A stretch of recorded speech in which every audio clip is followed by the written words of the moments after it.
Hey. How is this working? Cool. Sorry about that.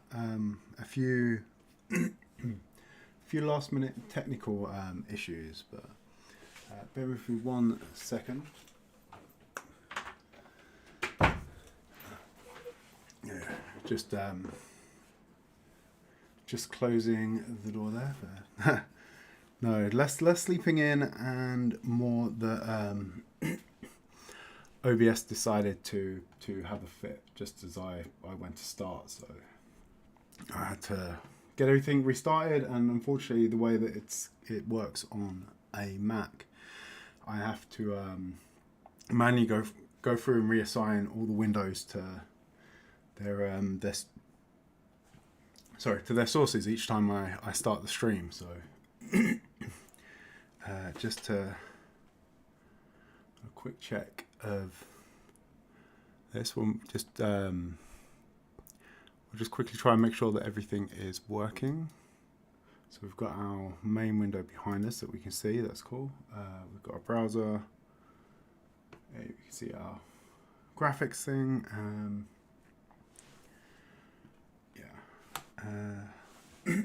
Cool. Okay. Yeah, I'm sorry about that. But tech is what tech is, and what tech is malicious and sent to this world to punish us mere humans. Okay, but where were we? So looking at where we got finished off last time, we refactored a bunch of our stuff. So initially we had everything in this main.lua.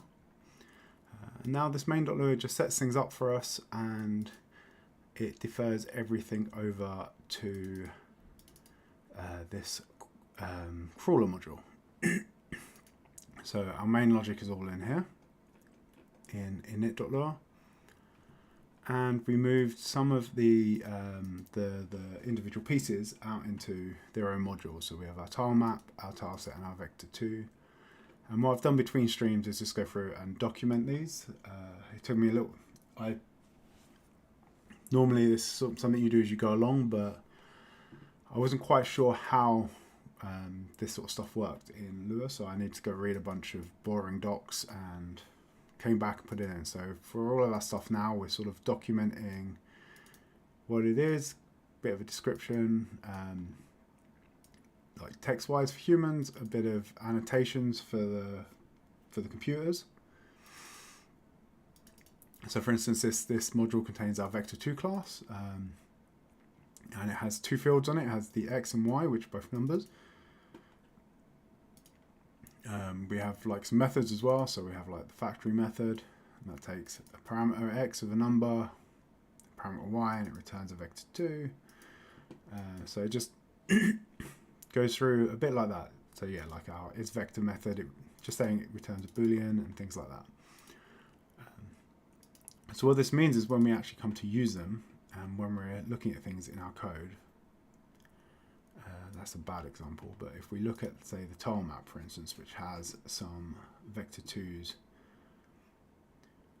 passed in, well, has a tile set passed in, we can see what the parameters on that tile set are. We can see what types they are. We can also see the vector, and we can see sort of the methods that are on that. And it also helps a bit. So if we are looking at something, we can go sort of tile set dot tile size, and it knows that there's it knows about the sort of structure of our types now, which should make our coding a bit easier. The other thing I did as well is initially we called this map.lua, so I renamed it tilemap.lua. This just means that it's a bit more specific. But yeah, so one thing that we were looking at last week was animation. So I think one of the things we could, and sprites. So I'm having a sort of a think in that, do we want to go and abstract away our animation code Hey, hi Canaris, welcome in. And sorry, Aaron, I was speaking to you as well, but did not actually say, didn't actually greet you. But yeah, so we've got our sprite code at the moment is all a bit of a mess. It's all intermixed and muddled, but so I'm thinking we can take a little bit of a step back on some of this. This is an engine called Love 2D. It's a lot more lightweight than sort of Unity is. It doesn't really give you any bells and whistles. So whereas Unity gives us a map editor and maps and things, we don't particularly. We get some primitives to draw images on the screen and or load a sound file and play a sound sort of thing, but it doesn't necessarily stitch it all together for us. And that gives us a chance to drill in a bit into what is actually happening under the hood. Hey, and welcome in Erica as well.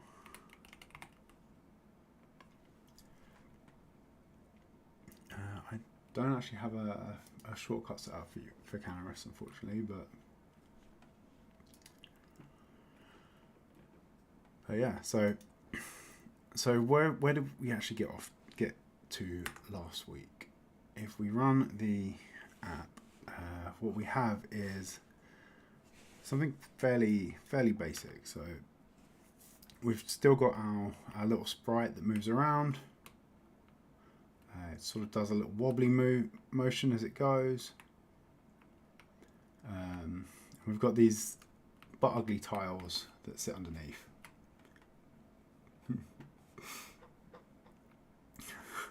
Something of a coding guru yourself. Yeah, I mean that is all it is, right? That and a bunch of bravado, and you'll go far. And I say that having met CTOs and sort of tech leads in companies that have pretty much been doing that for a lot of their career.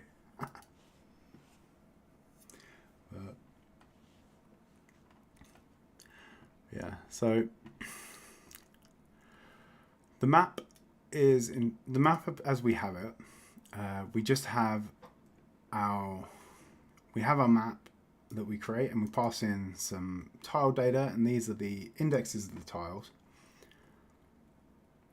And then we draw that by looping over each and rendering it out. That's not particularly, and that's the basics of a map. But what we're missing here is some layering.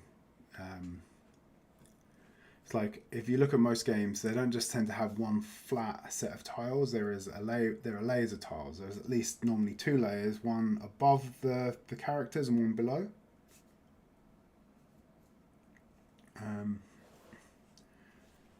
So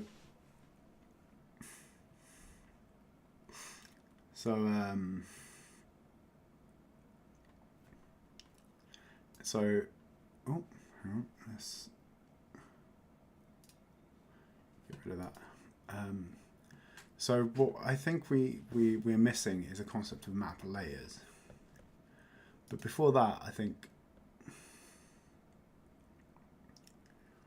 there's some decisions to make around how the tiles themselves work. So if we have a brief look at some tiles, other window, here we go. Yeah. So to have two different tiles. So at the moment we've got grass, and we've got our terrible grass and dirt tiles. So if I go and open those up as well.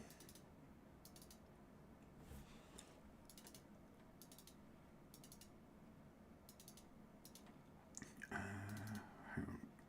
I have them somewhere. Here we go. Yeah, open with Finifo.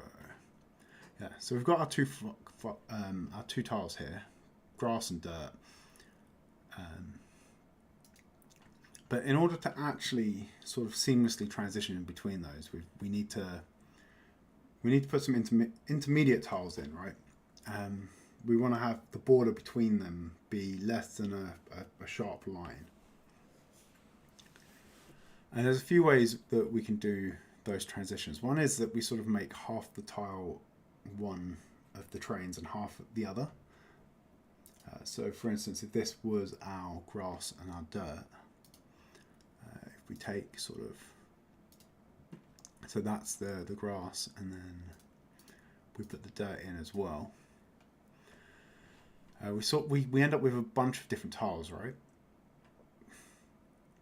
And this isn't too bad. It's what, 1, 2, 3, 4 by 1, 2, 3, 4. So 16 tiles. But that's 16 tiles for each combination. And then if we, for instance, I don't know, had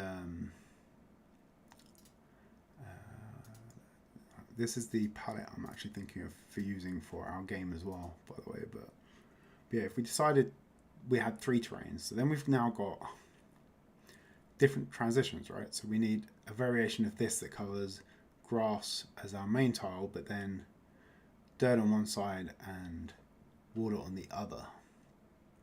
And it's sort of, so these sort of tiles will expand dramatically. And this is if we, and this is, but this sort of set is handy because if we just need to consider the tiles on each of the sides. So to know what tile to use, if we know that this is grass and this is dirt, then we can sort of look and go, okay, this is the dirt tile that has grass on these sides, and then if there is dirt, so this is dirt tile that has grass on these sides, and then if there is grass tile here, here, and here, then we draw this one in.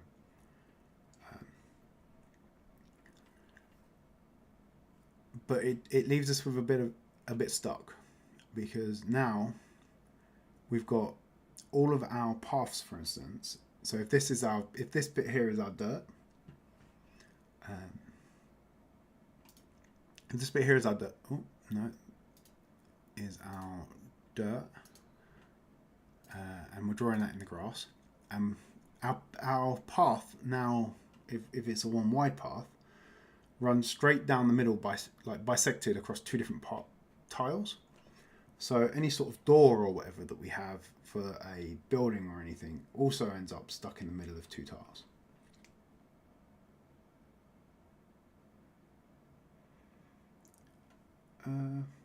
Is there a reason why I have straight lines and round corners?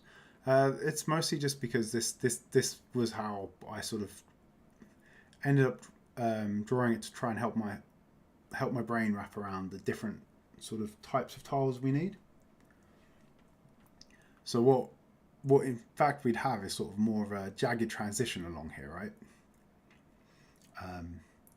It's just this is the basic bit that helped to try and look at the differences between the two. Yeah, but it leaves us with this this sort of weird thing where everything's sort of offset by half. So our path's always in the middle of 2 tiles with a border running down the middle, for instance.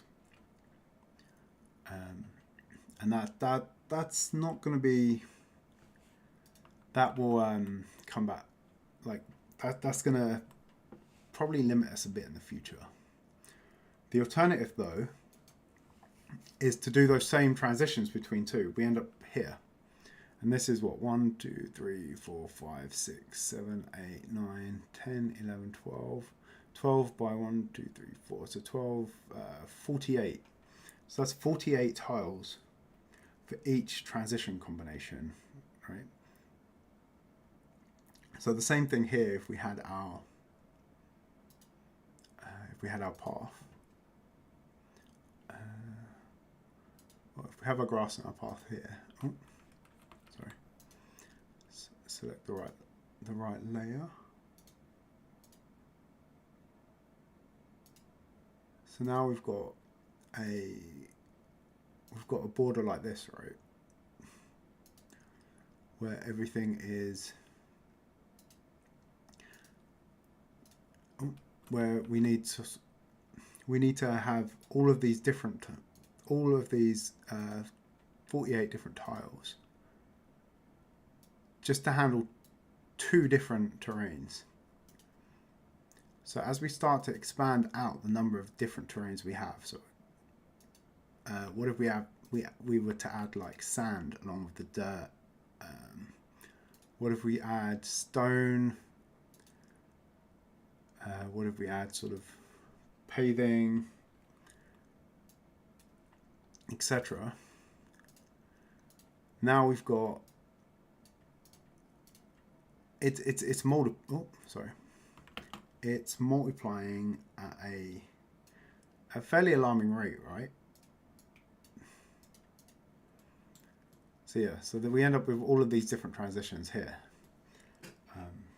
But what this does mean is that we can have this sort of path that sits straight down the middle of a tile.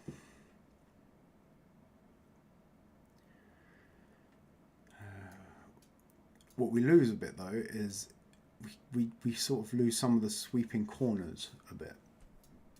Or actually no, I guess we can have sweeping corners, right? We can have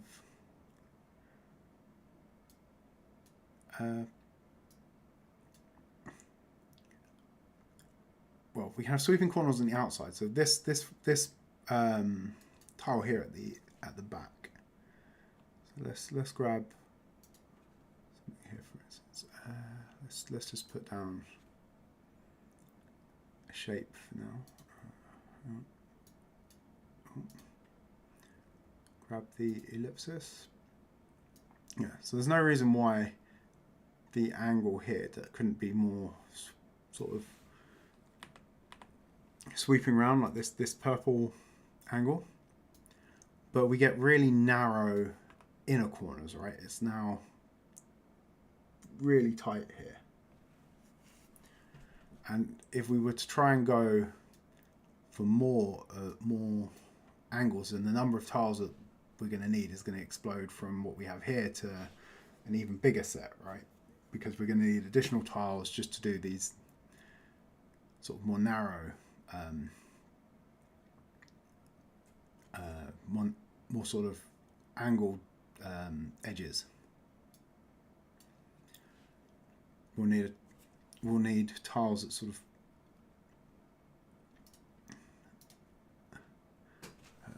so yeah, it's hard. So with this we can have sort of more rounded edges, and we can bring that edge more round more sweepingly, take it from like here all the way around. These we can have sort of as sharp or as narrow. These inner ones as well we can have as sharp or as unsharp as we want. But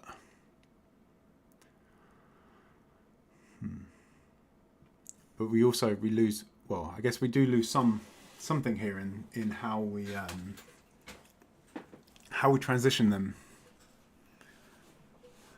So yeah, this is something that's been bugging me with how to actually lay out our tiles. I was having a look at some of the other things out there. So this is a tile set by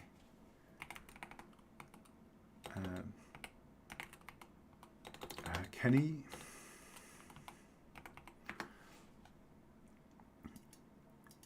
Let me see if I can find it.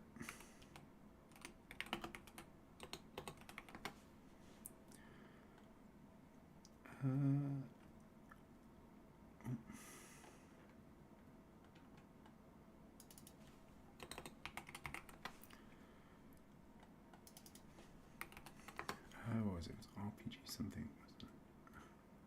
Sorry. Let me check. No. Here we go. This is become unsynced. 1 second while I... Where are we? We have Google Chrome.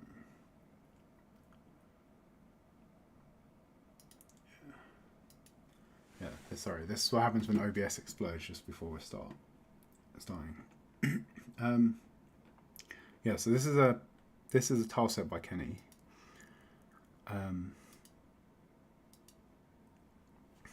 Which has a bunch of quite nice sort of minimalistic.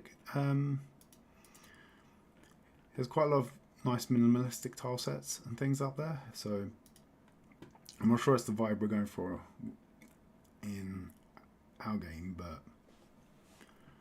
but just having a look at the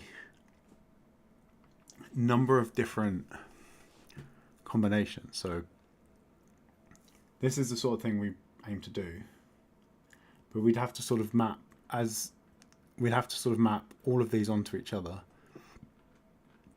And then we've only got grass next to water, right? So if we wanted to have one of these other textures next to the water, we'd have to, or dirt running straight up to the water, we'd have to then create additional tile sets, additional tiles like these ones just to make that work. And the proliferation of tiles seems, for these sort of more up to the edge style transitions, it seems like it sort of spirals very quickly into a huge amount of work. Yeah, it's like if we look at this set here, it's like this isn't even doing the combinations, right? Some of these are sprite pieces, but it's like we'd either have to have a multi-layered sort of tile setup, which is also an option. It's also an option. It doesn't work in every context though, right? So we can overlay these sort of tiles here on top of each other and get pretty much what we want, but we couldn't say overlay. We couldn't overlay them onto the water because we need these sort of little edge pieces here to say that actually there's a bank here and sort of a little bit of a drop, and then we have the water. So we sort of we lose some of that in that approach. But yeah, so I'm sort of leaning towards somehow using a tile set like this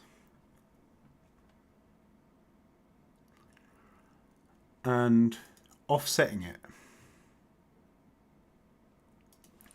So where we have our, if I unlock that, yeah. So instead of having it line up with our world, if we can use these tiles but offset them by sort of half a tile's width in each direction, then they actually sort of line up quite well, right? And we get everything in the... We get the same sort of effect of being able to have tiles that sort of stretch out right to the edge, but we also have, and it aligns to our grid, but we have a fraction of the number of tiles. I think that's where my head is with this. And then if we're gonna, so effectively at that point we have two grids, right? We have the tile grid, and we have the grid of the tiles that we want, and we have the grid of the tiles that we draw. So if we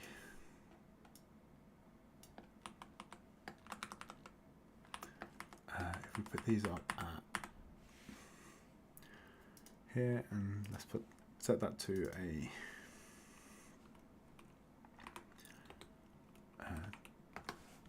no, let's set it to 50%. So I'm just sort of looking at how this would work with our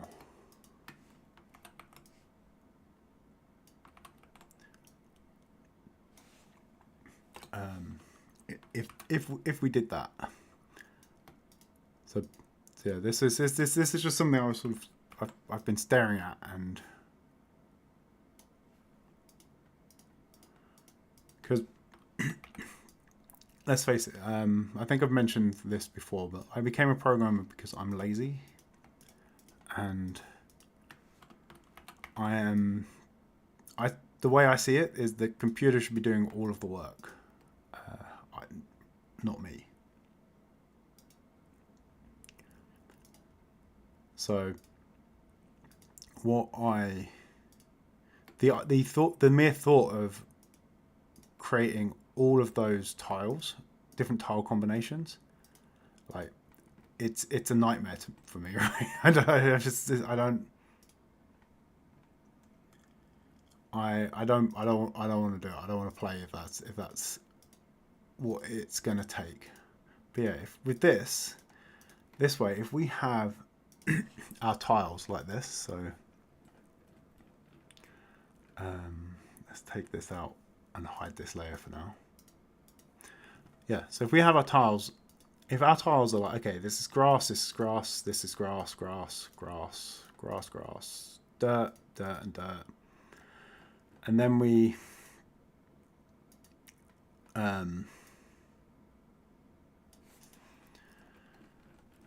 have underneath that, we decide for each of those combinations, which tile we're going to use.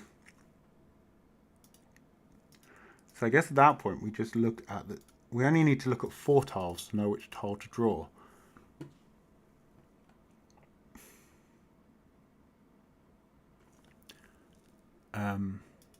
So if we look at each of these,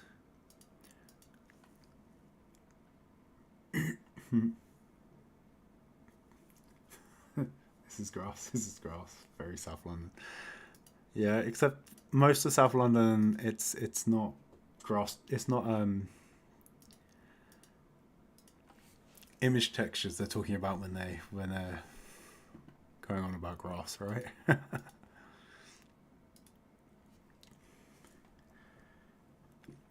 yeah, so but if we look at this, then we kind of need to tell each of our tile what its corners are, I guess. So this tile here would be sort of grass, grass, grass, dirt. Whereas this one would be dirt, grass, grass, grass. This one would be grass, grass, grass, grass, dirt, dirt, dirt, dirt, and so on. And then taking that, we can kind of we'd need to look up which of the tiles matches that, and then from there we can go, okay, this tile matches that, so this tile matches those 4 neighboring, those 4 corners, so that's what we draw. So I think that is what I want to start to look at with regards to our map itself. So when we look at our map,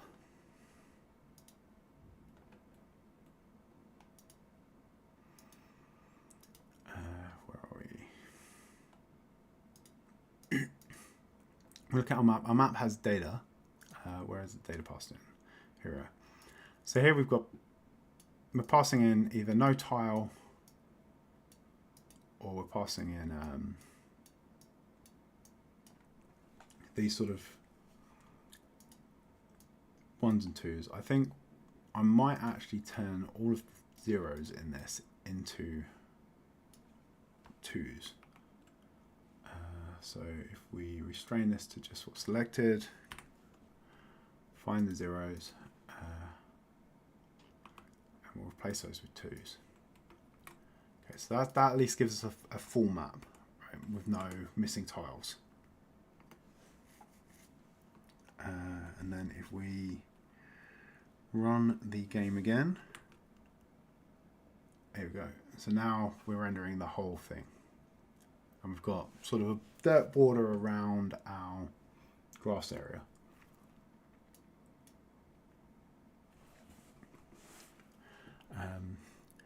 We're going to need a new tile set, I think, for this. So if we come back to this, can we preserve our derpy tiles while moving to a format like that? So I feel like we're going to have to zoom out a bit. If we take that texture,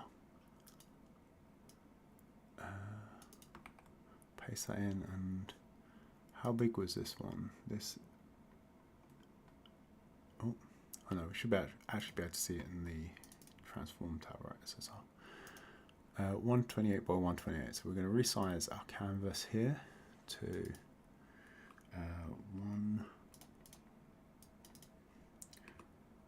128 by 128.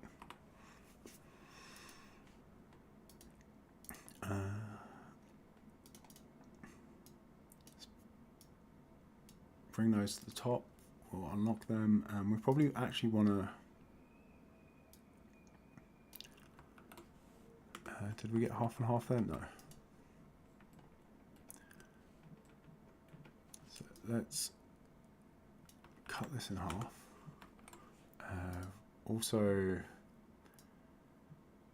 for the, I'm just going to adjust the grids on here so it matches up our tiles again. Here we go, 32 by 32.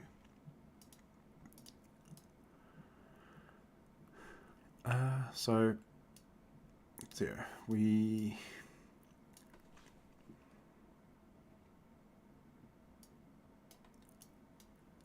if we have our grass one there and we sort of just paste this across the entire image.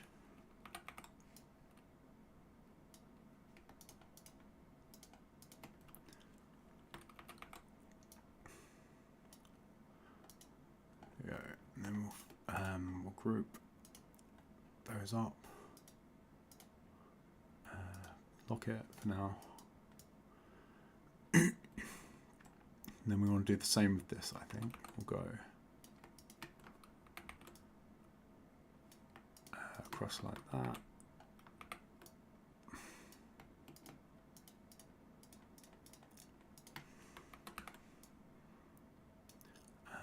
There we go. And then if we grab those and group those, then put this on the top, and we cut out the edges.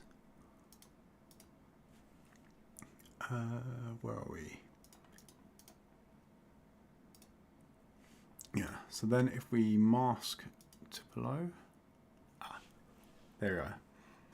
So we've still got, oh, sorry, I've got the wrong window open. Yeah, so what I did here is I just took our existing grass tiles and I sort of just copied them across the whole grid. Did the same for the dirt ones, and now I've taken our image of the sort of region, our sort of template here. Oh.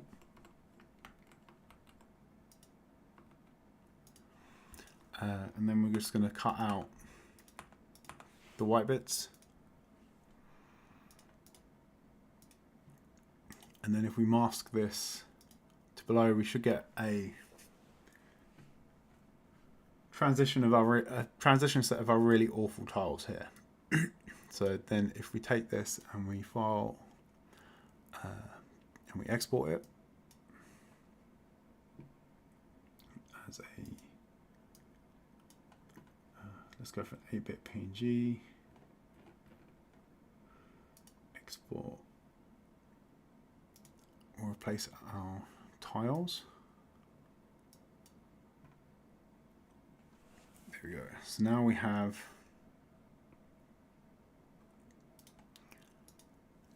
a bunch of extra tiles here. So we've got the 16 different tiles.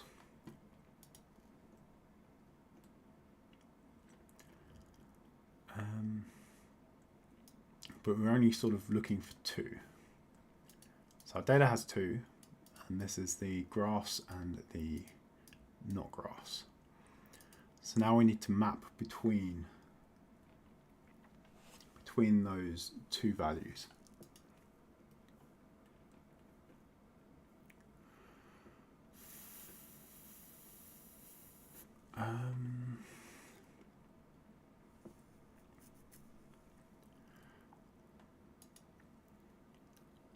So I think the laziest way of doing this is, okay, when we look at this, we've got our tiles will be 1, 2, 3, 4, 5, 6, 7, 8, 9, 10, 11, 12, 13, 14, 15, and 16 across there. So, and I think we just put those different values in. So, and store it as a string. So we start in this top corner. We go 1, 2, 3, 4.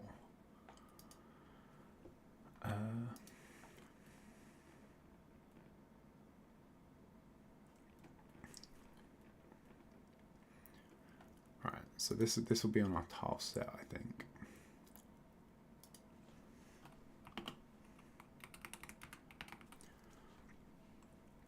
And I think we're going to pass this in as terrains.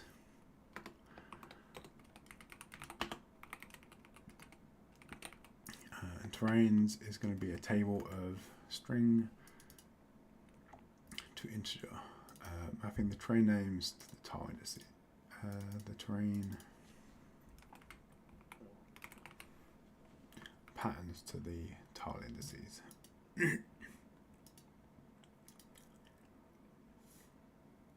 Alright, so then in here we'll go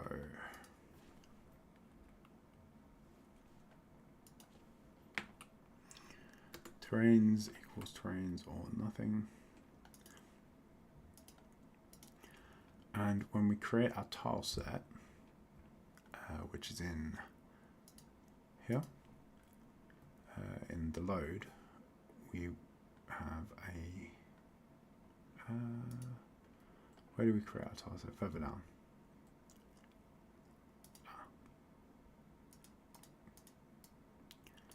Okay, so we'll create we'll move this out of there. Local tiles equals, and we've got our tile set, our new tile set, and then as then we're going to want to go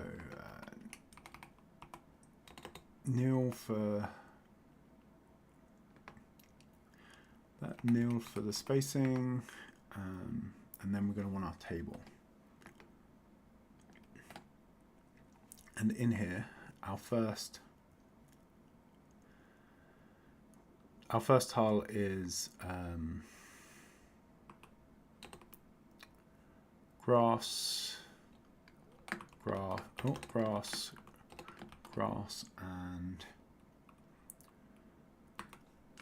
ground, and that's tile 1.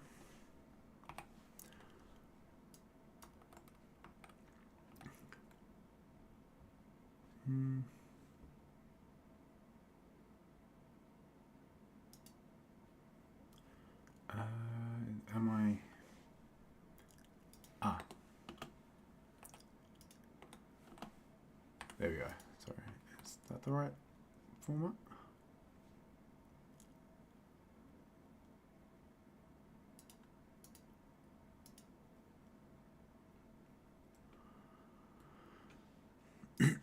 How do we define tables in Lua? We've done this before. We do it in the new, right? And we create, yeah, okay.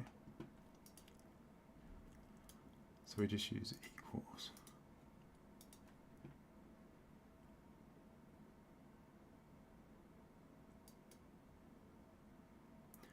I think it's upset about this. So.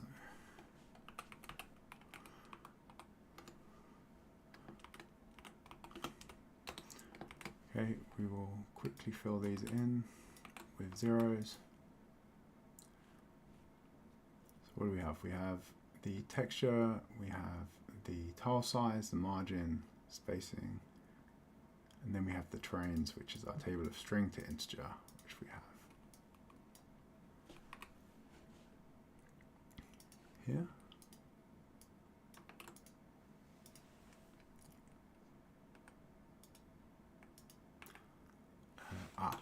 Hang on, sorry.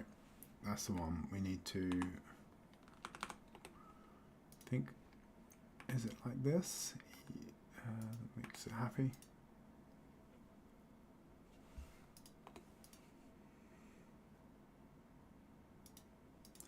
Yeah, okay.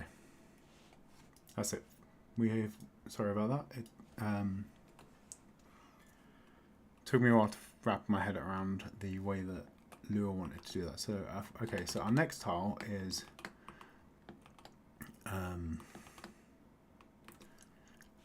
the grass, dirt, and grass, which is tile 2. After that, we have one that is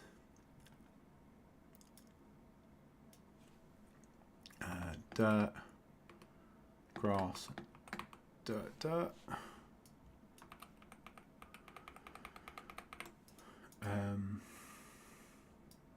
Which is number 3. Let's define these quick first, and then we can go through and set them all up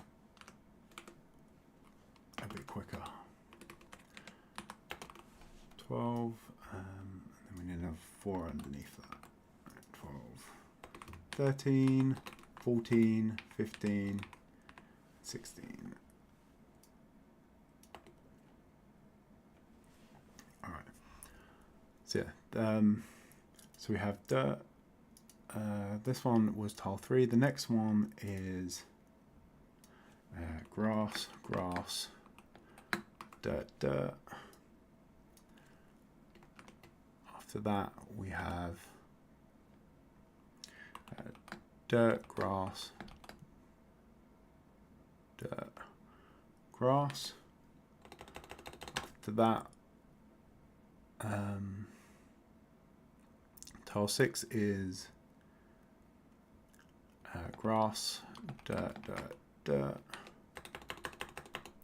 7 is all dirt.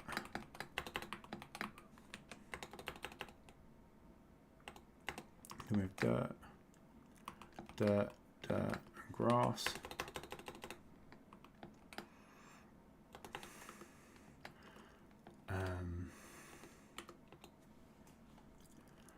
There's probably actually a nicer way of doing this, but I think I want to see if I'm just going to do it a bit rough and ready for now while we figure out if it works, and then we can look at something a bit more engineered. Our 9th tile is grass, dirt, grass, and grass. Our 10th is dirt, dirt, grass, and grass. And then we have dirt, dirt, dirt, and grass. Dirt, dirt, grass, and grass.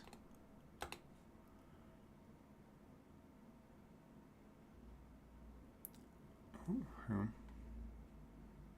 No, that one's supposedly already there. Well, let's carry on for now, and then we can come back. And we'll double check them at the end. The 13th is all grass, and then we have grass, grass, dirt, and grass. Then we have grass, dirt, grass, and dirt again. And then we have dirt, grass, grass, and grass. Okay, so apparently we have some duplicates here.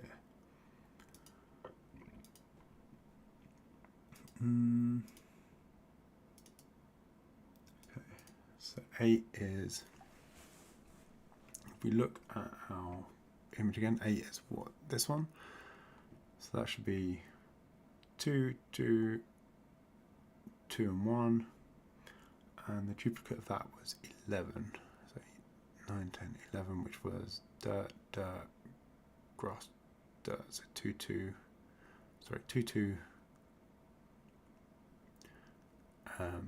2, 1. Okay. Wait, no, 8 was dirt, dirt. Ah, okay. So 8 was 2, 2, 1, 2, because we're going around clockwise from here, from the top right, sorry, top left. So that's that one resolved, and then the other one that is apparently a duplicate is tile 10, so this one, so that's dirt, dirt, and grass, grass, and 12, which is this one, dirt, dirt, grass, grass, and this is dirt, grass, grass, dirt. Okay, so it's 2, 1, 1 and 2. Okay, so if we look at, so this should map now the values in our tiles to that were passed in the map to the actual underlying tiles.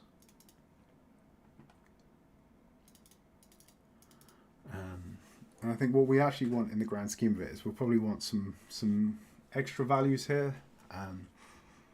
So we probably do want some duplication here. So we'll want like a set of different tiles and some probabilities and things. That means that we can sort of vary the different tiles we'll use. And we won't just end up with a massive swatch of the same tile. But for now, let's have a look at this, and then when we draw a tile,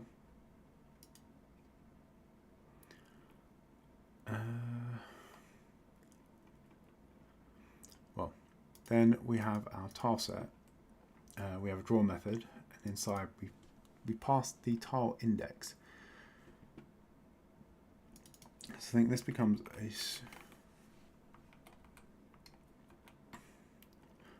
so I think here we're going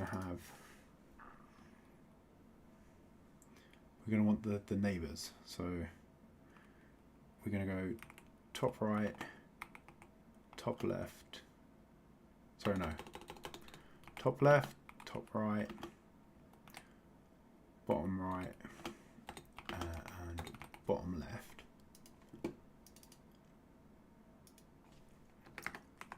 And then we go index local index equals self dot terrains. Is that what I called it? Yeah, terrains is associated here. So field terrains is a table of string to integer. Yeah, so self terrains, and then in here we will go top left, then a colon,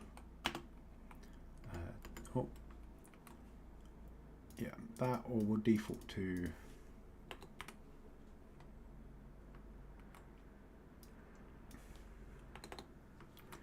no, I think, yeah, we'll go with that, and then we'll look up the index in our quads, and then when we go to our map, So the moment we're pulling the tile index out, I think what we need to do instead of iterating over the tiles, we want to go for x. For x equals 1 to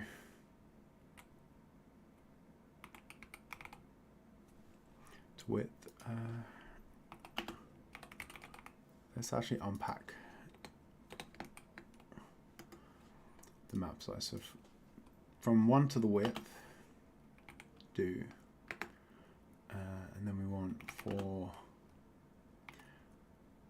y equals 1 to the height.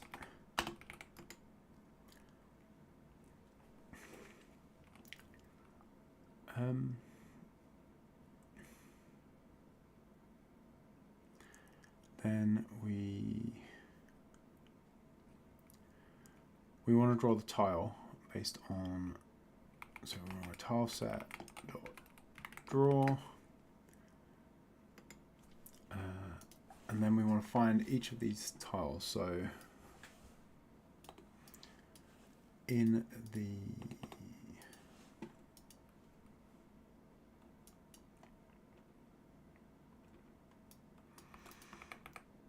the data,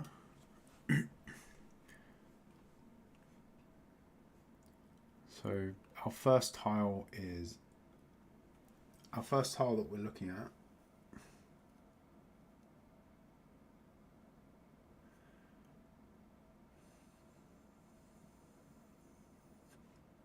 is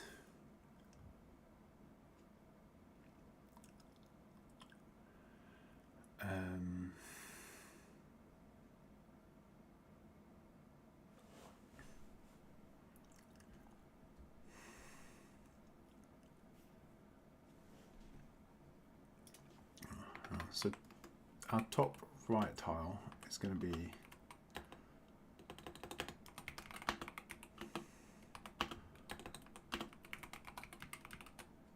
the y times the width plus x. Top left will be y times the width plus x plus 1. And the same for the bottom will be same, but will be for y plus 1 and y. Yeah, and y plus 1 there.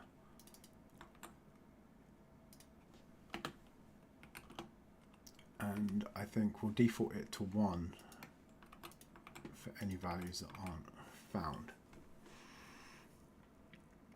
This is going to, although this will break at the border. So if we have, if we look at our map data again, because it's a continuous array here, when we get to here, x plus 1 will be down 1 layer. So we need to restrain that from running over the edge.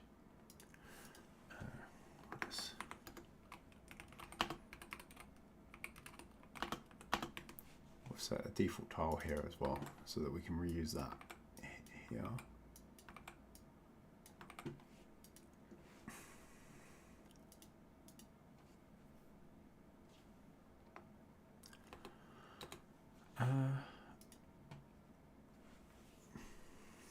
Okay, so given these coordinates,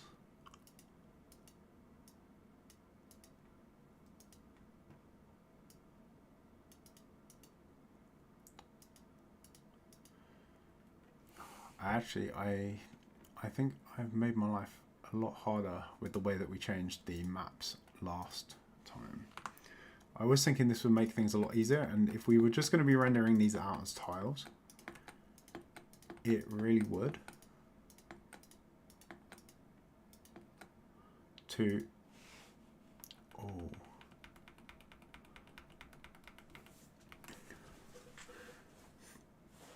really would, but yeah, so I think what we there we go, that's the wrong. So I think if we actually render this, sorry, if we actually structure this as a bunch of, yeah, if we structure this as a bunch of nested tables, I think that's actually going to make looking up the tiles slightly easier.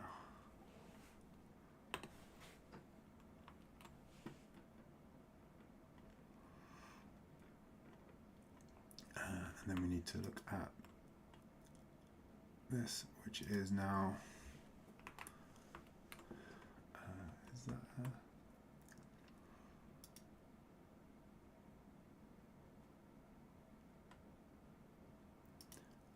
so does that make you happy? Yeah, okay. So yeah, when we can, instead of having to maths all of this, we can just go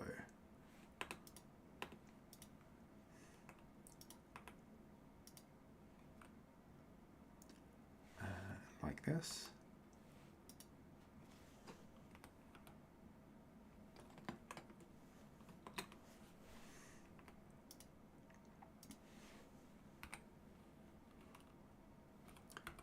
And I suspect this will fail because we're looking too deeply at. I suspect this will fail because we're looking a bit too deep for some of this. So for instance here, when we get to the last row, there will be no y plus 1, so therefore it will return nil, and I'm not sure how Lua will react to having the extra row there. But let's give it a run and see how it goes. So now if we run the game, no, we have a syntax error. Tile map near line 54. Here. Okay, sorry, so that is top right, top left, bottom right, bottom left in here. And then if we run again, what do we have now?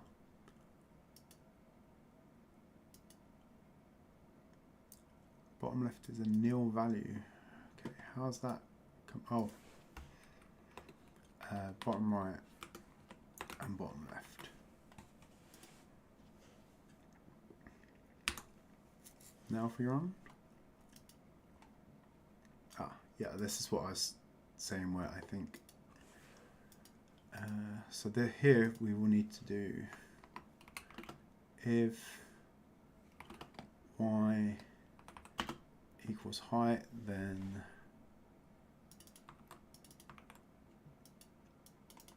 bottom right equals default, and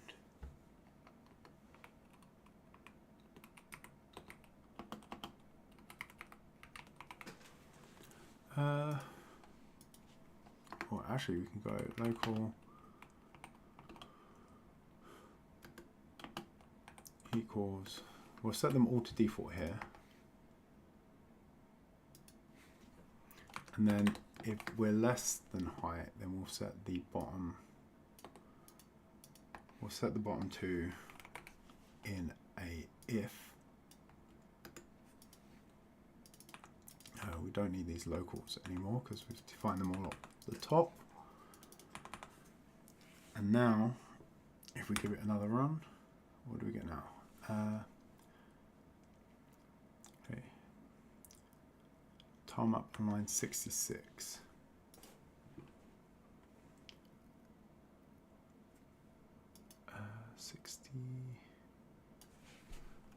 Hang on.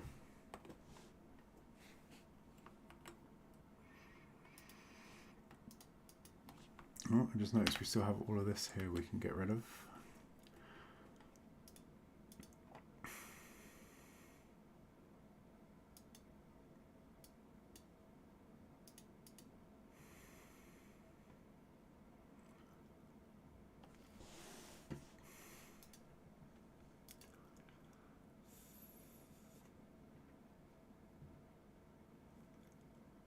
So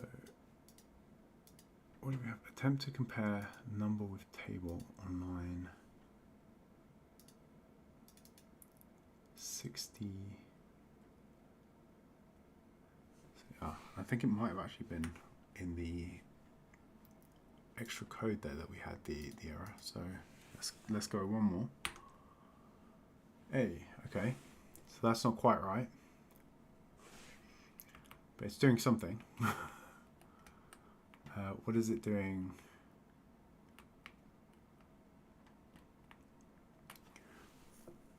What is it doing that we're not after?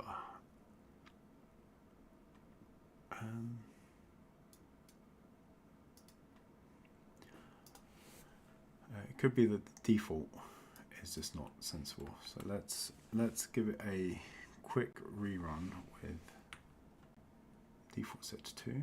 No. Something's gone squiff here.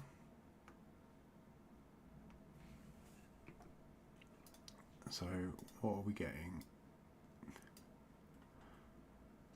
So our first tile, if we look at this, is 2, 2, 2, and 2.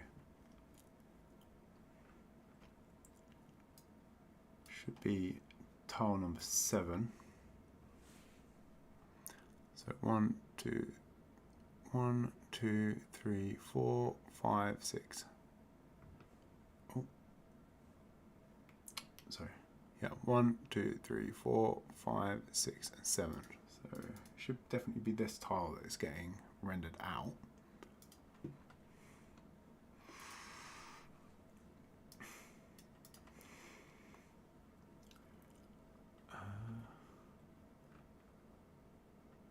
And if we change our render method, so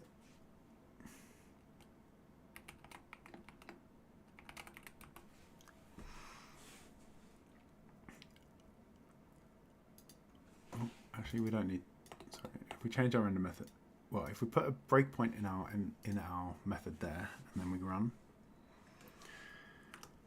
we should be able to stop here and see what we're getting through in the variable. So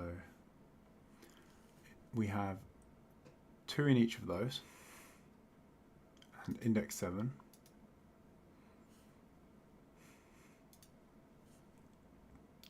So we look for quad 7, and then if we go and open our debug console, we should, where is it? There we go. And we go to the debug console. We should be able to run some Lua in here that will run inline. So self.quads table is the quad from Love2D, and then if we go back to if we go have a look at the Love2D wiki and we search for quad, we should be able to get the, can we get the,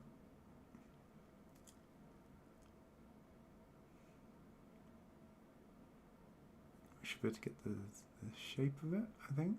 Type, flip.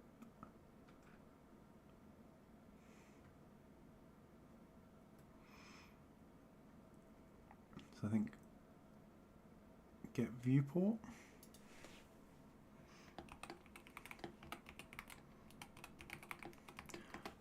Let's try it. Yeah.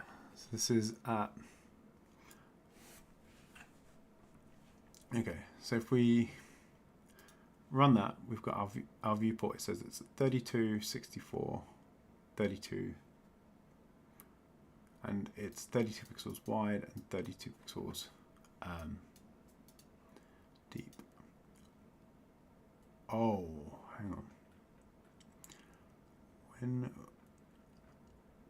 No, we're doing this. Okay, no, I was thinking that maybe our tile set was picking up the wrong size, but we're getting the sizes directly from the images and things now, so it shouldn't really matter. So given those offsets, get viewport. So that says we'll get the x, y, the width, and the height. And if we go back to our video, sorry, our image. So this is x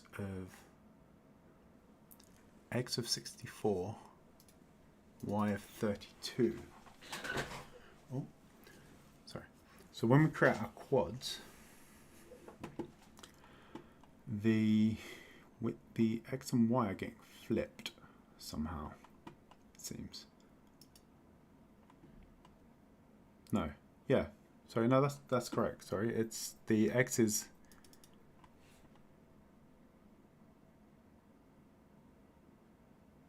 Yeah, no, our quads are getting flipped.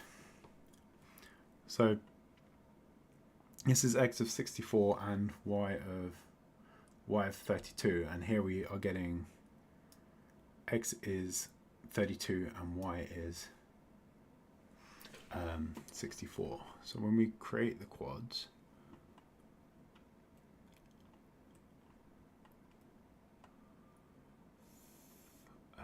here,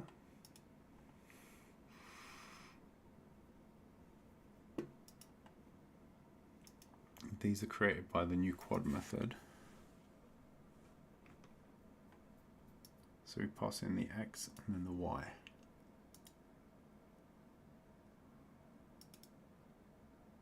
No, these look like they're in the right position, right?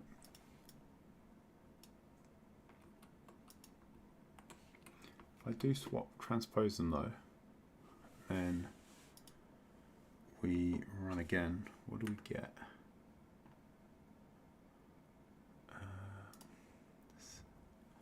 Take our breakpoint out.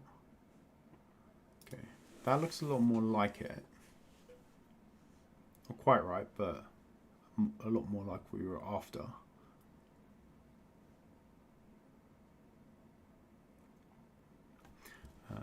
It looks like some of these might actually be, I might have got the mappings wrong on some of them though.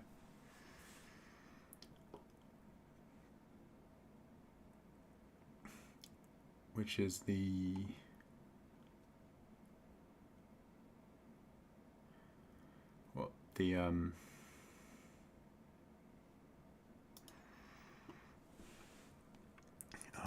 what tile is that one? That is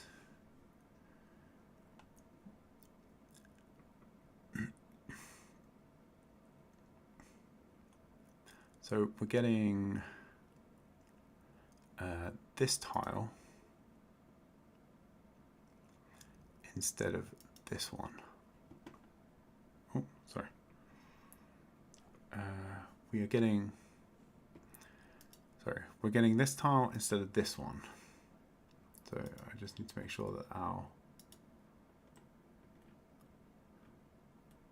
mappings are correct.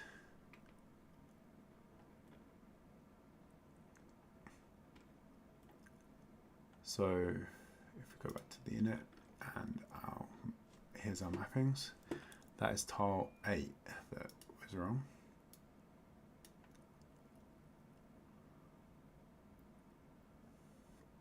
Which is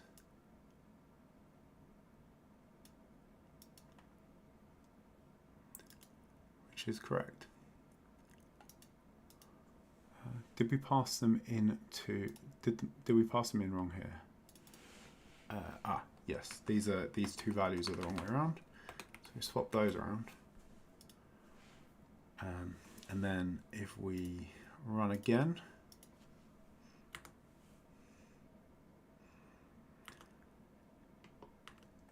There we go. Okay, so now we have.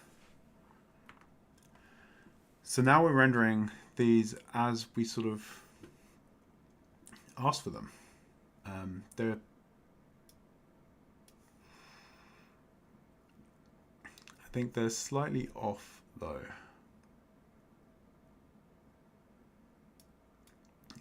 I think the last thing we need to do is we want to take we want to offset these tiles, so we want to go minus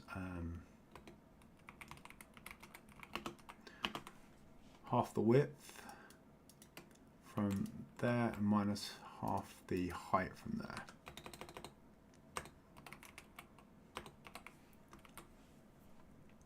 And then if we run one last time, yeah, so now we have sort of a single tiles space there, and we've got our edges in. Given how ugly these tiles are, it's not the best sort of look, I don't think. Still quite ugly, but I mean, I did actually go for the ugliest tiles known to man, right? So it's kind of my own fault there. But yeah, I think this concept is the way that we're going to be able to render our procedural dungeons a lot easier. So if we had to manually keep track of each of those tiles, when it comes to our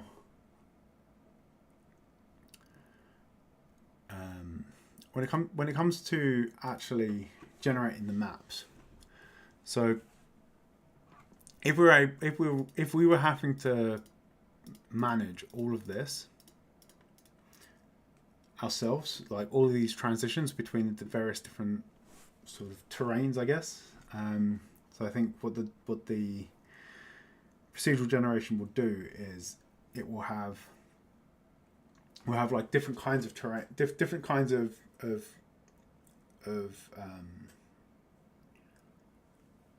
tiles. So we'll have like our grass tiles, we'll have our wall tiles, dirt tiles, water tiles, etc. And then we'll need to then turn that into a more cohesive map. So if we were having to have the procedural generation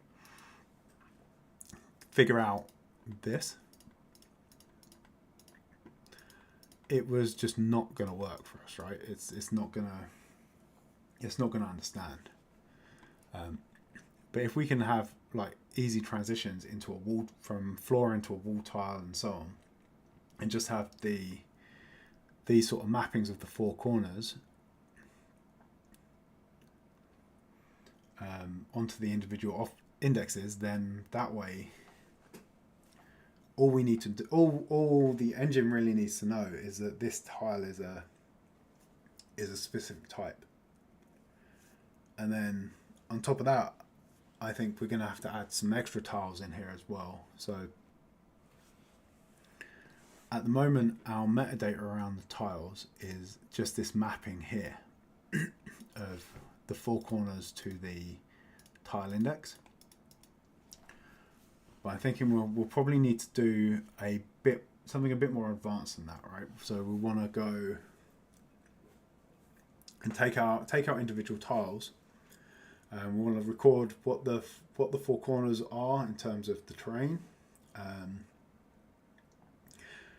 For each index in the tile set, and then we'll probably also want to give it like a probability for that tile, and then we'll use that probability to scale how often as a weighting, so that we can render in some different tiles. So we can have like our grass tiles, for instance. We could have some that have a flower, and that might have a really low probability,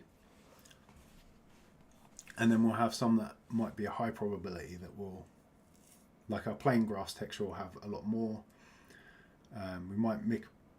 We could even go 50-50 between two different grass textures, so it's a bit mixed up and it's a bit textured. But yeah, okay, I think this is I think we've made some good progress, which given how chaotic the start was, it has thrown me a bit. So code is generally something you sort of want to sit down and tackle with a clear head.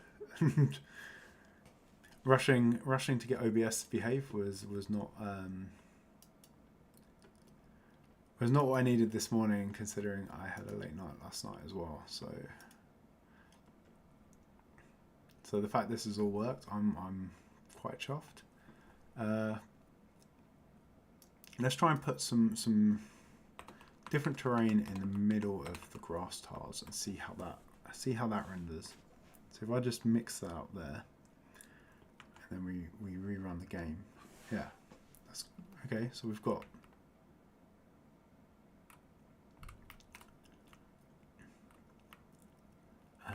that's come out quite nicely. And if we, so in theory, if we do just two diagonal from each other and run, yeah, we get a little connected sort of blob here.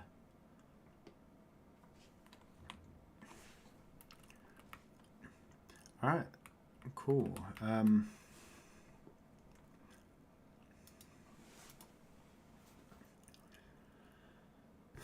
I think this is quite cool. I'm going to have to try and find out what we've just done, because I'm sure I'm not the first person to look at a tile set, to look at a... Yeah. I'm sure I'm not the first person to look at a tile set like this and just go, hell no, I'm not doing that. And then try and map something onto there. But yeah, so now we have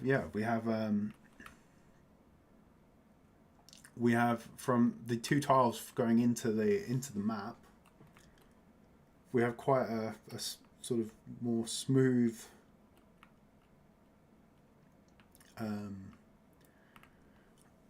we have quite a smooth sort of shape to it now. We've got all our nice rounded corners. And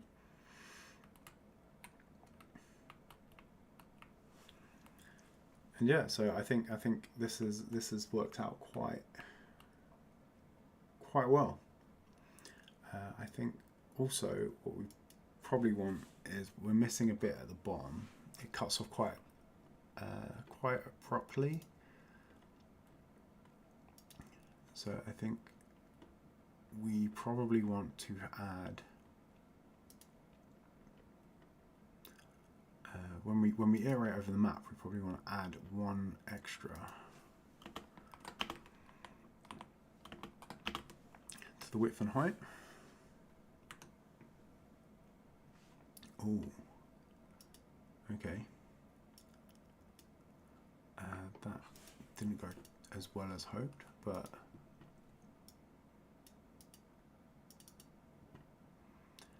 so where did that error?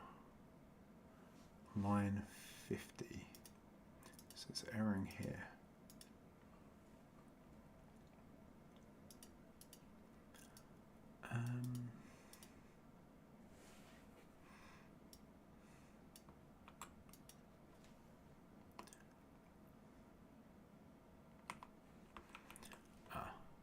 So it's the same problem we had with the other. So we want if y is less than height minus 1, then we set those two values, else end.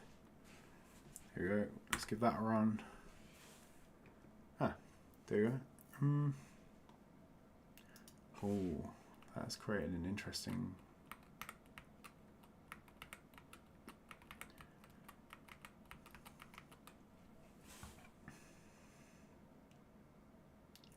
interesting artifact at the bottom there. I'll tell you, actually, it was good enough. I was just trying to... I think what we had was good enough. We don't actually need to mess around with it. But yeah. Anyway, so the bit that I was just looking at is we're sort of missing this tile here is one of the bottom ones. It's on the border. So if we go to our actual map data, yeah. So it's that tile there.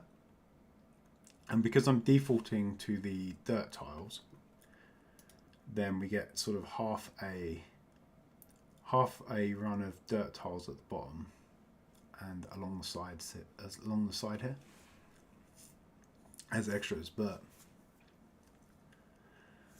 I guess as we progress, we'll probably clip those out, and we'll stop the rendering from going quite that far off the side. Sorry, my camera is. Yeah, we'll stop the rendering from sort of straying that far over.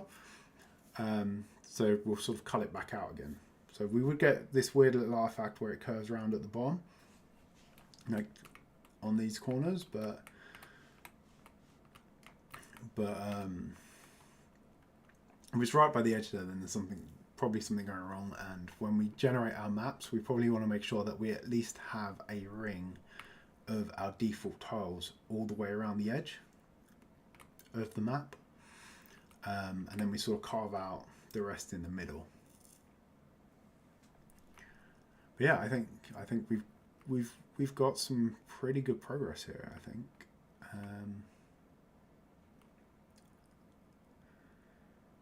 And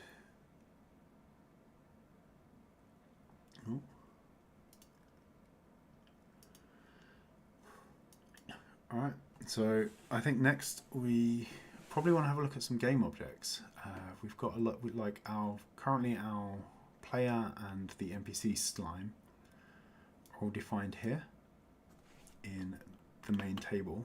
Oh, sorry about that. That's not very helpful for us at the moment. So I think if we define an objects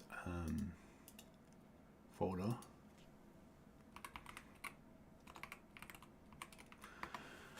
a player.lua, we can move the definition of the player into its own folder.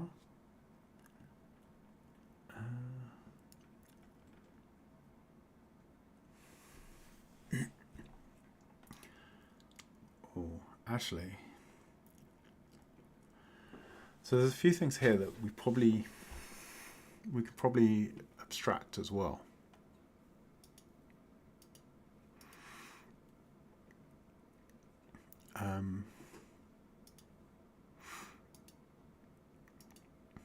So in our update, we loop over, and then we call update on each object. But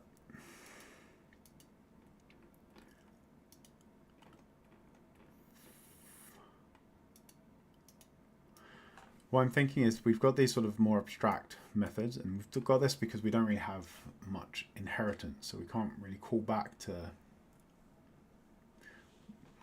we can't really mix in the different behaviors. Sorry, I keep clicking the border there, which triggers that thing to come out. Yeah, so we've got these abstract methods, but we don't really, which we use to compose some of this. But they should sort of belong to something else, right? So they're effectively, it's like traits.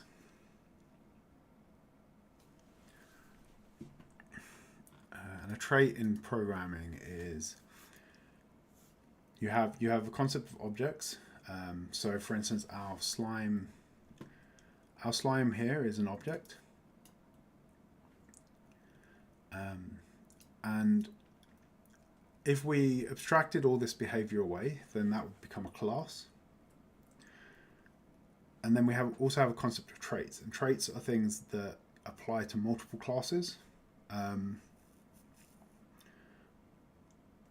So they get called different things in different languages. Python generally tends to call them mixins, but I think in Swift it's more generally referred to as a trait.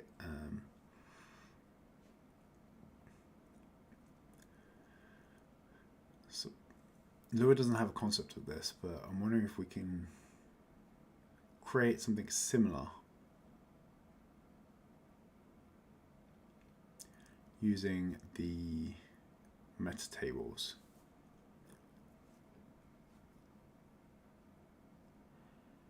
I think that's food for thought for another day. I think for now,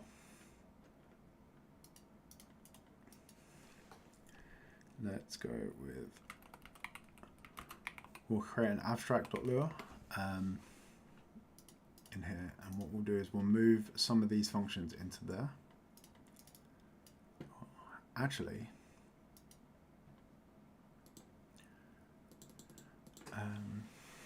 we could create a sprite for our engine. So if we have sprite.lua,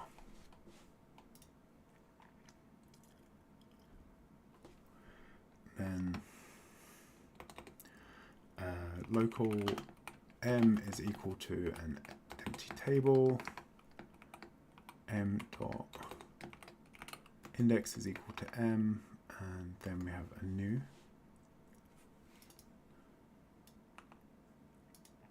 method.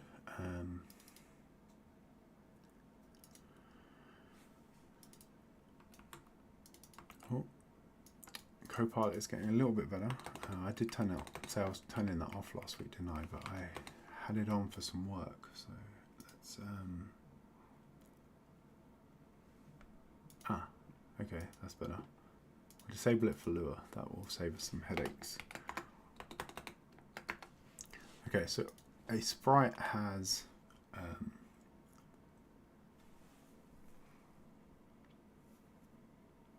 oh, hi Captain Crumbs, welcome in.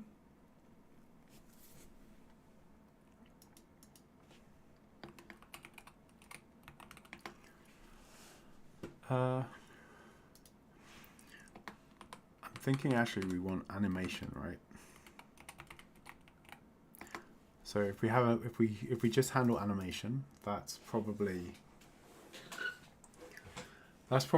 a good place for us to start with our sprites. So part of this, a lot of the logic in the sprites is a mix of the animation and the movement logic. So we abstract the animation out, then we can create a sprite class that just has the movement logic.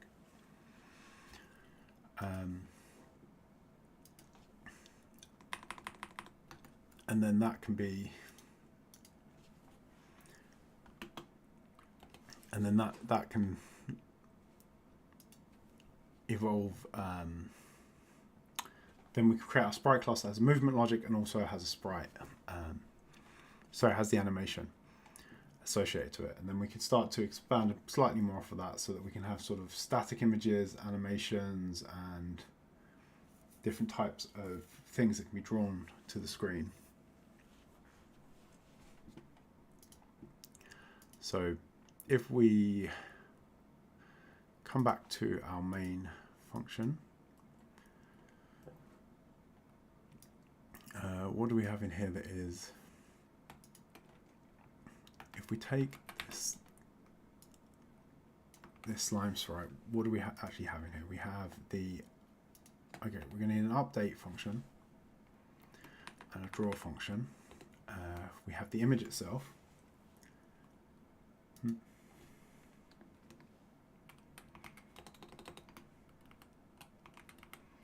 Oh.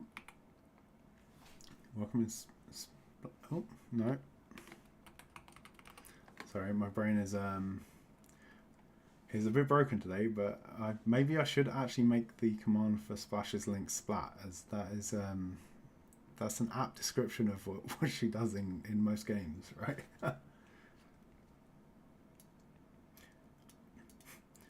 But got lost splicing, audio splicing in Skyrim cat racism. I own Skyrim about 3 times over, I think, but I still have never actually got around to playing it.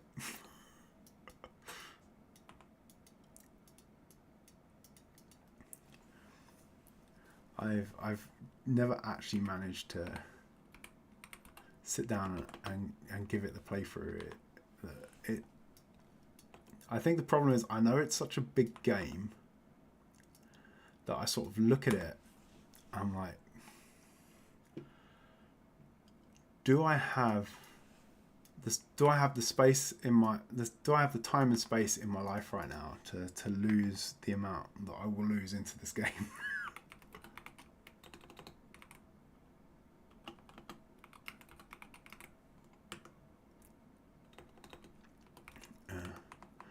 And then I end up not playing.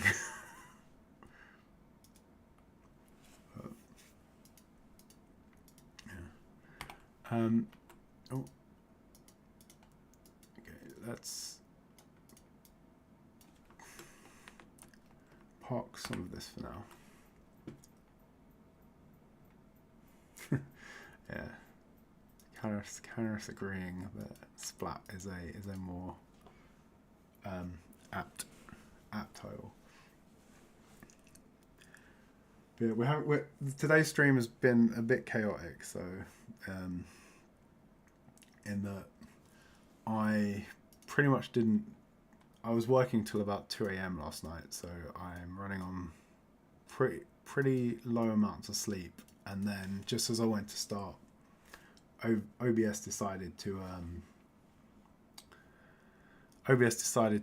a fit. So we're about 5 minutes late starting anyway, and yeah. So it's been a bit of a fluster stream, but we have actually done some pretty cool stuff. In that our game window, our tile rendering is now a lot more fancy. So just by rendering the two tiles, our grass and our dirt tiles, we now have this sort of more smooth transition, and we do that by way of mapping those two tiles onto a more varied tile set. And even though we now have the more, I was in there and I could have made these nice and I could have made them pretty, we still have the butt ugly tiles at the core of it.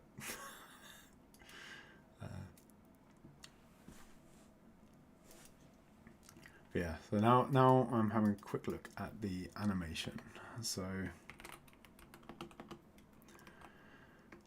our animations have a texture, and then we have the frame that we're rendering. So maybe that should be frame.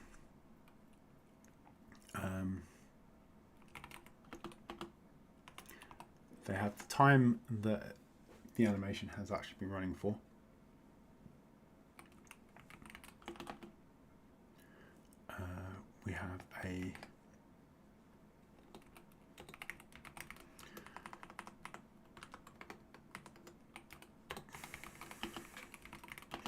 We have a table holding each of the quads, which represent each frame in the animation.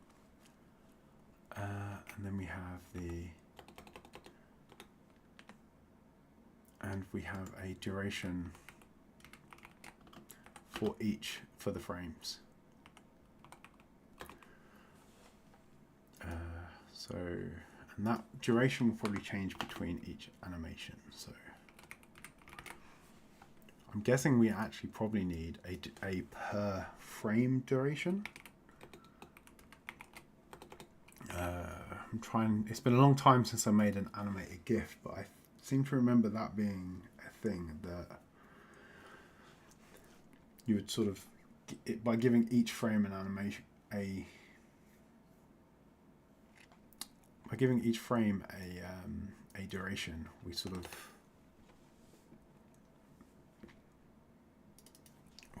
Then maybe we have. What were we doing in here as well? So we have the.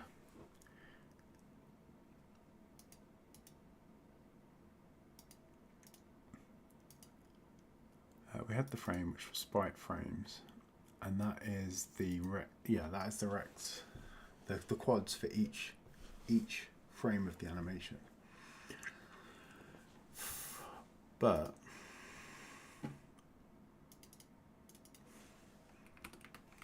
so I think for consistency, we'll call that quads the same as we did on our tile set.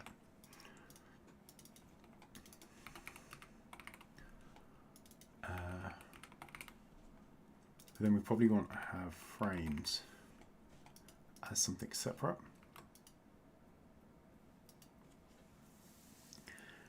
And that way we can give each frame individual duration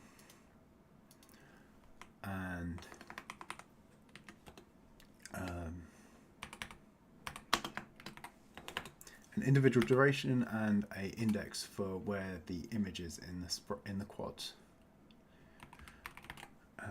I'll tell you what, I am going, before we jump into the animation, I'm going to take a quick break.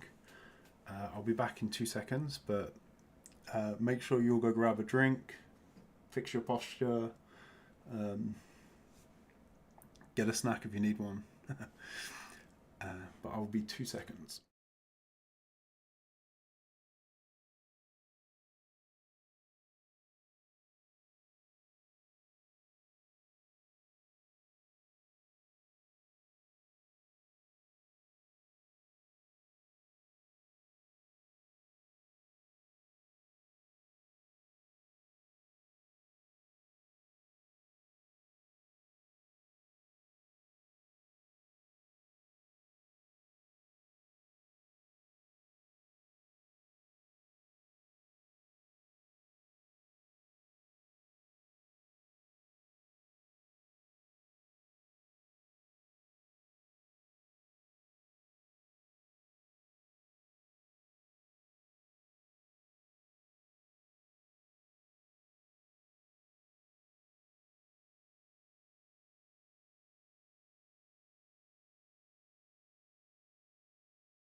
Okay.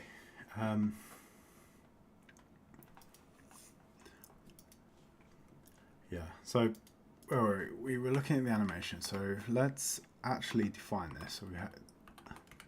So this is an animation class. It has a field named texture that is a love.texture. It has a field called frame, which is a integer. It has a field called time, which is a number because it is going to involve fractional values. We have a field called quad, which is a table. Which is a love dot quad, and that is a list of them. We have a field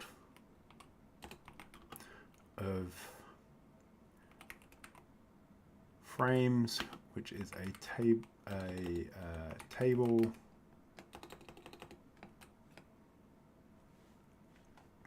I just need to quickly remind myself of, I'll find the right button in a sec, how we express this, and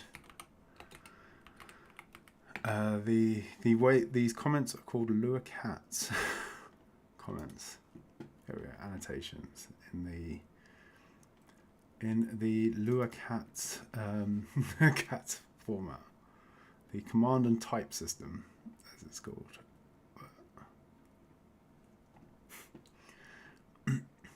A sack of random moon cats, lunatic cats running around in the code is probably an apt mental image though. What were we after? So we wanted to find a dictionary, and it's a table literal. Okay, so we want this. So we've got the key, colon, then the type, dash, and then any others. So our frames are going to be an index, which is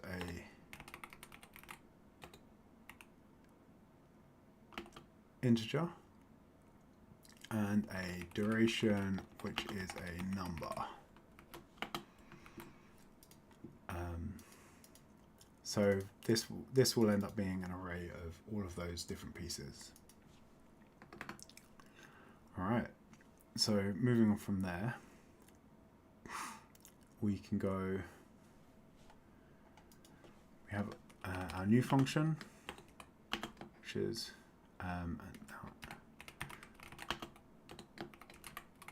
animation factory, and this takes a param texture and param frames, and the texture is a love.texture and the frames is our same type as above. And at the end of this we need to return m, and then we're going to want two methods on our animations. So we're going to want a update,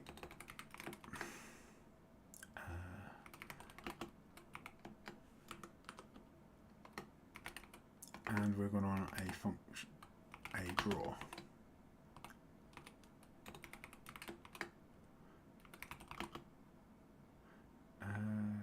That will need an x and a y. And then we need to close that as well with an end. So these are the two functions I think we're going to want. This one will be update the animation, and it has a param dt, which is a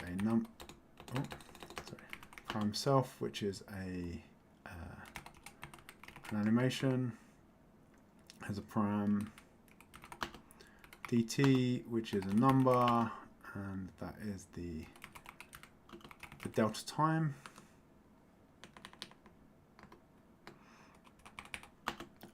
Then we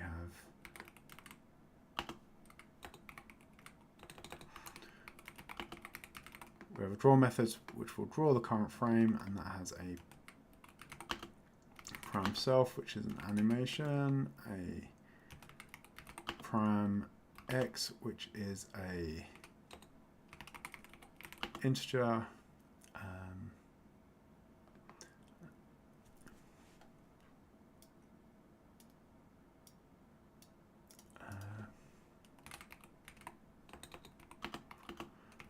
which is also an integer. Or I guess these can be numbers. They will functionally be integers, but I am not entirely sure if the engine underneath, the rendering functions underneath themselves care much, but we find that out in the future, I guess. I'm also now thinking maybe these should actually be vector instances. So when we actually have sort of our draw method for our tile here, maybe x and y should actually be instead of x and y, maybe we should just have a coordinates, which is a vector 2 from our vector 2 library. All right. So this we had some fairly standard sort of logic in there, right? So in it we had the update method and we had the draw method.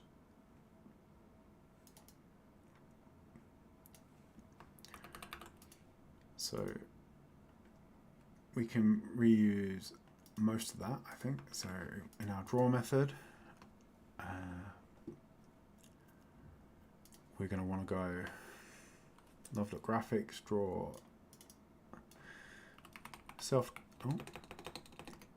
caps lock self.texture, and then we're going to want self.quads local frame equals self.frames.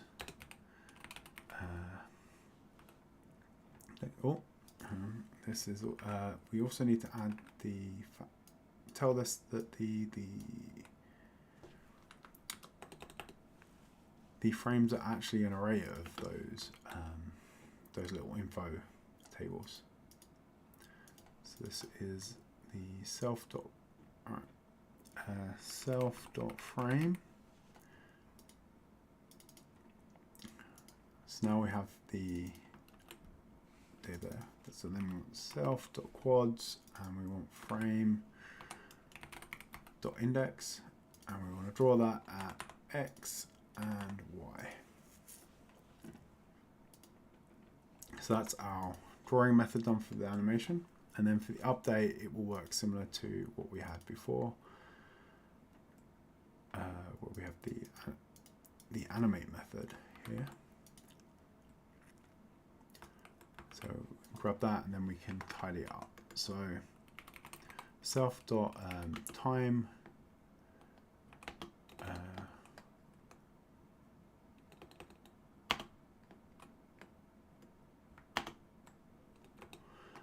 equals self.time plus our delta time, and then while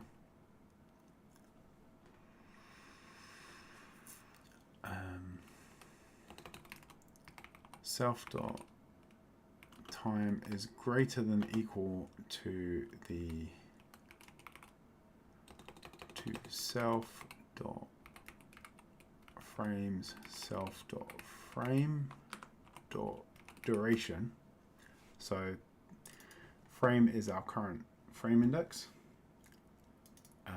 Frames is the array of all of the different frames, and duration is a property of one of the items there. And we want to make sure that if this is greater than that, then we want to set self.time to self.time minus our duration here.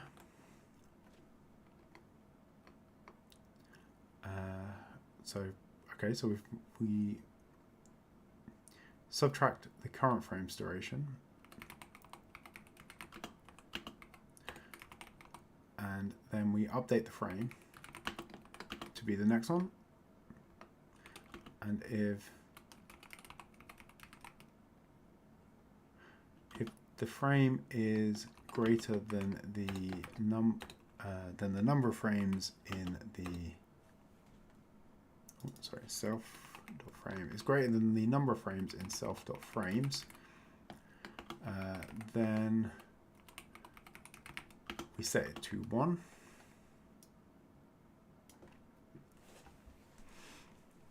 And yeah, I think that should be what we need to handle sort of abstracted animations now. So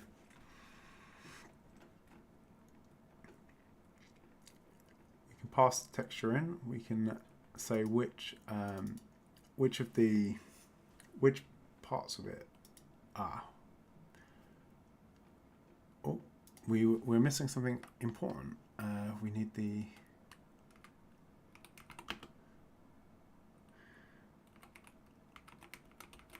a frame size, which will be a vector 2.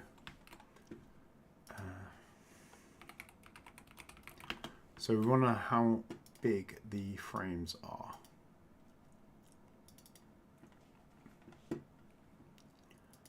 And then if we look at our tile set, we kind of want much the same logic as we had here.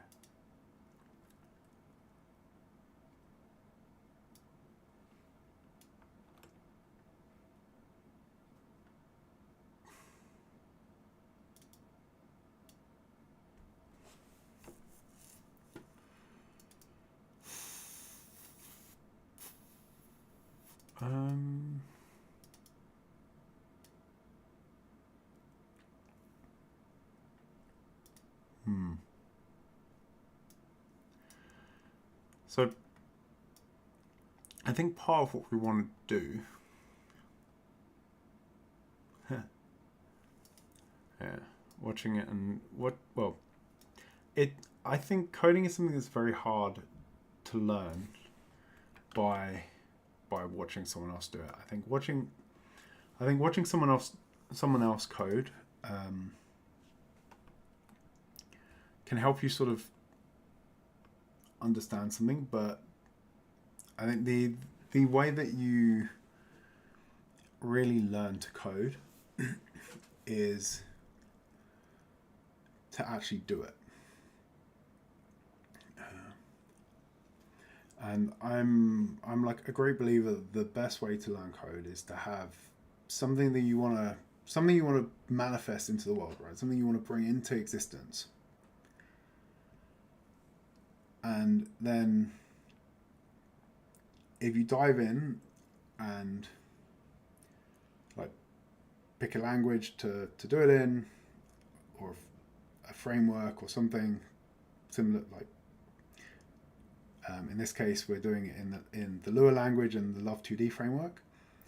If you sort of pick something like that and then just dive in, and it doesn't matter how messy, how whatever the code is, if it does what, if it brings your idea into the world, that's it. It's done, right? That's good enough. That to me is success. Once you've sort of got that now working good enough thing, then you can start to sort of look at how do you make things a bit better. How do you tidy something up? How do you abstract it? How do you into something more reusable? It's like all of that stuff just comes later, and is basically just maintenance and refinement of the thing that you wanted to build. And as you do all of that, then you start to sort of learn and remember the various things. And it's like I say that as the best way to learn, but I say that's the best way. I say that's the best way to learn, but that's well, I guess that's also just projecting the way that I still work to this day. Like I think I learned to code what? Oh, I don't even want to say the number of it.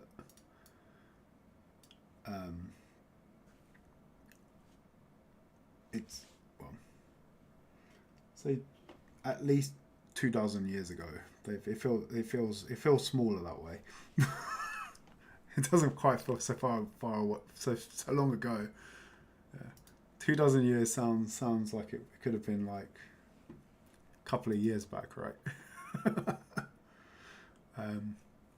Yeah, I learned to code there, and then to this day I still do the same. I'll get in, I'll make a mess, I'll figure it out, break stuff, break stuff, fix stuff, get it all working how I want, and then once it's doing what I want it to do, then I'll go in and I'll tidy up, and I'll make things proper. So like with this, we ended up with our sprite. It's all in here. It's all mashed together in one big thing, and then everything was all mashed together in here, and then we're slowly sort of now moving it out. And as we move it out, we make it a bit better. As we make it a bit better, we get the whole thing sort of lifts a bit. But, yeah, but as I said, watching other people do stuff is good, but it doesn't sort of, unless it's, I guess for code, if you're going to learn that way, what you probably need more is a bunch of bite size. This is how you do X. This is how you do Y. All the other letters of the alphabet, right? And then you can sort of chop and change between those to get to where you are. But seeing someone bring their idea into, seeing someone else bring their idea in is probably not into reality, it's probably not gonna be the teaching aid that is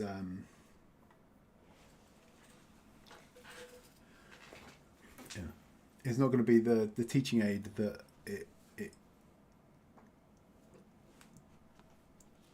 that you that sort of helps you to fully grasp things. But another of the motivations I had with this though is like we have like cocked things up a good number of times in this stream as well, and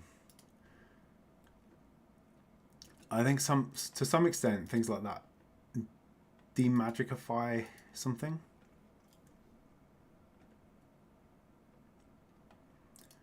It's like look at this this doofus can do it. His screwed up like half dozen times already, sort of thing. But hey, look, now it's working, right? As opposed to, I see a lot of content on the web about development and programming that is it's over polished. Right, and you look at it, and it has that whole Instagram effect, right? Of oh my god, these people just know what to do. When I'd say 90% of programming is just spiraling out of control, trying to figure out what the hell do what you need, and then as soon as that bit falls in, boom, that's it, sorted. The rest just starts to slide into place.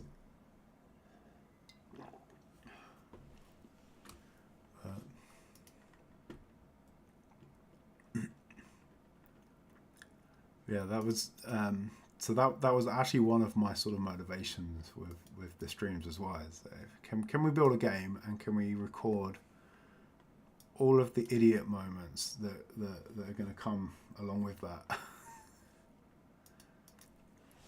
And then still get something good at the end to show.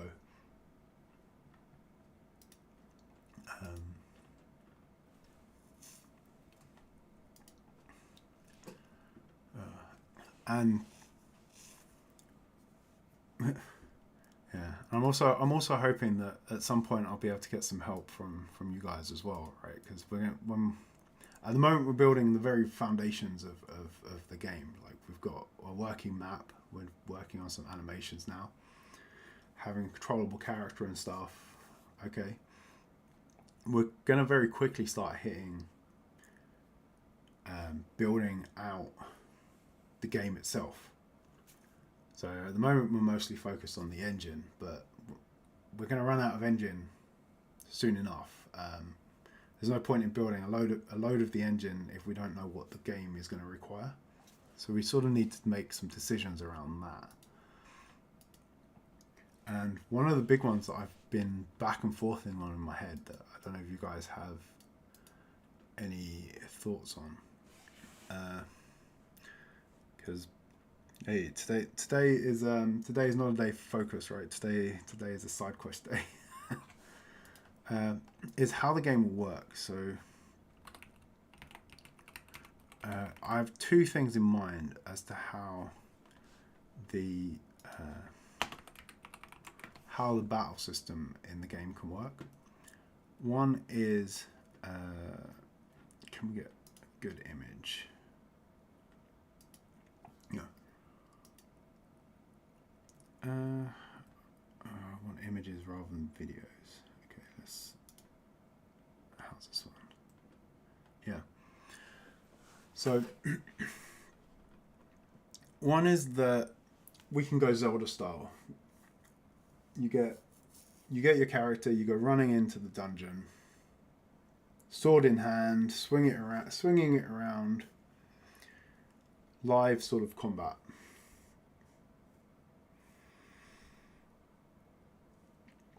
But there's only so many different ways we can remix that kind of combat to get our different classes.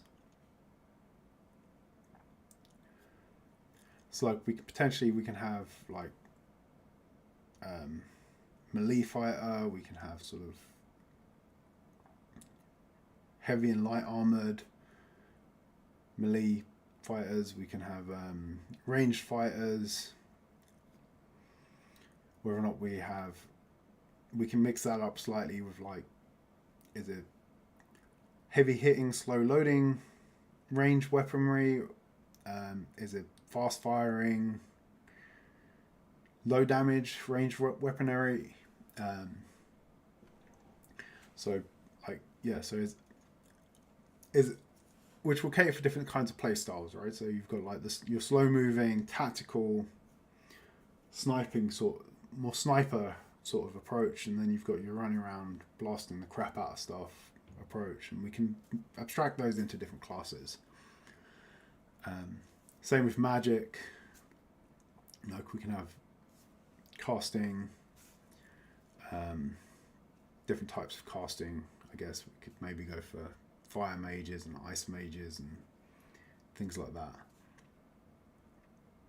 So we can look at those sort of things for our progression tree of the different classes and things that the game will have. But we're going to be very limited in that we can't really have too many actions, right? Because it just gets complicated. I used to play Final Fantasy 15 on a controller, and having sort of 30 odd actions plumbed into effectively 8 buttons. Just it's not a easy thing to get your head around. But the other alternative is we go for a battle system more like Chrono Trigger, which would allow us to have a lot more variation in the classes and the amount of skills that you can have, for instance. So if we have a mage class, it's not going to be able to have many spells if it's live, like adventure style, Zelda style combat. But we could give it a lot more spells if it was more of a Chrono Trigger style setup. And the way that Chrono Trigger did the battles is that you would be running around in the overworld, and sort of you'd encounter an enemy, and it would sort of fan out into a few different ones, and then a sort of a turn-based system similar to what you would see in something like Final Fantasy and 7 or 8 or so on, where you sort of pick your action for each. You pick your action and then lock it in, and then pick the one for the next character, and so on. And that's something else that we would allow. We would also be able to then have we'd be able to have a party system more easily as well. So potentially recruiting other adventurers to go on our dungeon delving adventures with us. We can actually balance it out then, right? We can go tank, DPSs, healers, strict roles between them and stuff like that. But it will make the game more slow moving. And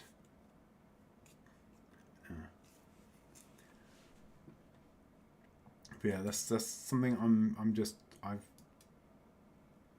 I've been back and forthing on that in my head for a while now, and I will convince myself in one way, and then a bit later I'll convince myself the other way. And I'm currently flip-flopping without like a clear vision of which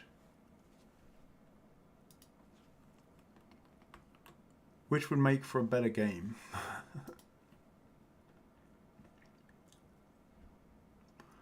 I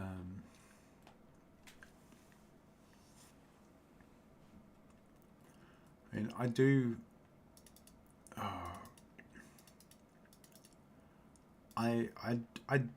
I do like Chrono Trigger as a game. I think it's nice.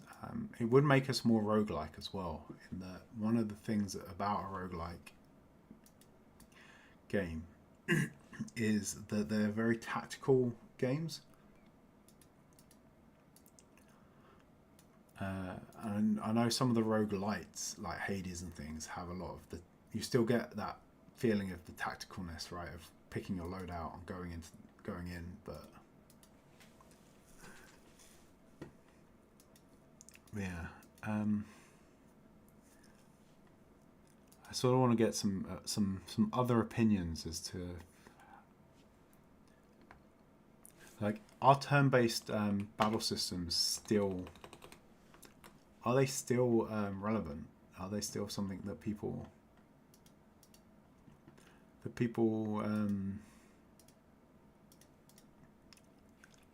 are they still something that people enjoy, or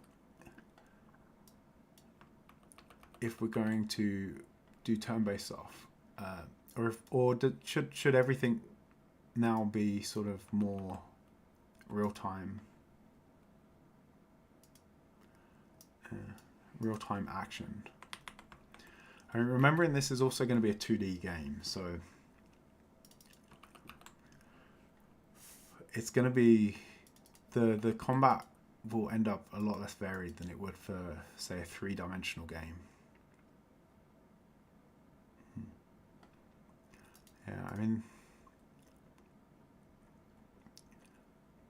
Baldur's Gate is a big one to measure up against, right? Oh, hang on. That was not what I wanted to do. I wanted to put that in the animation file. Yeah, Baldur's Gate is a big sort of is a big thing to be trying to measure up to. And probably more relevant is I would be made up if we got anywhere near Bellato's sort of popular level of but where it's been nominated for an award but probably doesn't have much of a chance of winning anything, but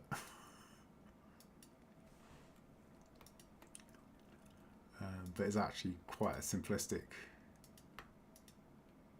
more simplistic game. But yeah, I guess it'd have to work well though, right?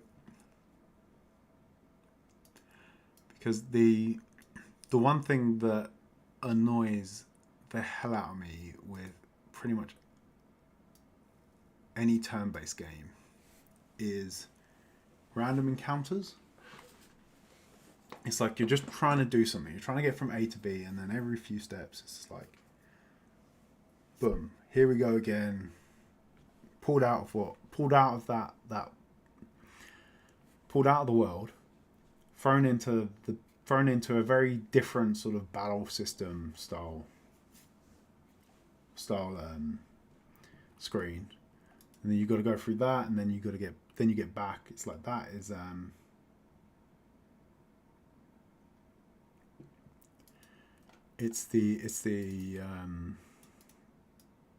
so this is where I think Chrono Trigger was good in that the battle system, the combat sort of smoothly transitioned in and out without sort of jarring you into anything else. No, I don't think Crumbs was implying that Baldur's Gate was nominated for Game of the Year because it was turn-based. It was just more that it was turn-based, and that didn't hold it back from getting Game of the Year. I think this animation stuff is there now. So if we go back to our sprite, we should be able to. Oh no, hang on. I need to get the quads out, don't I? Which means I kind of need the margin and spacing from. The animation probably needs the margin and spacing from same as the tile set has. And as if you think about it, the frames of the frames of the animation are very similar in concept wise to the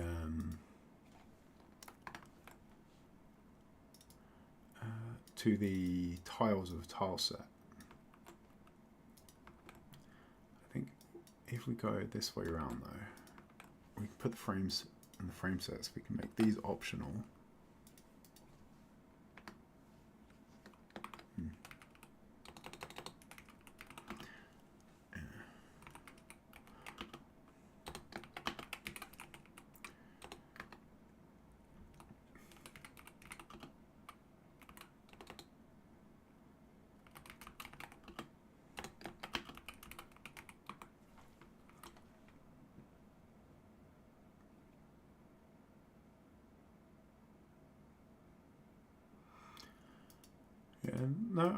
Well, Canis is saying that turn-based tends to pull him out of the turn-based battle systems tend to pull him out of the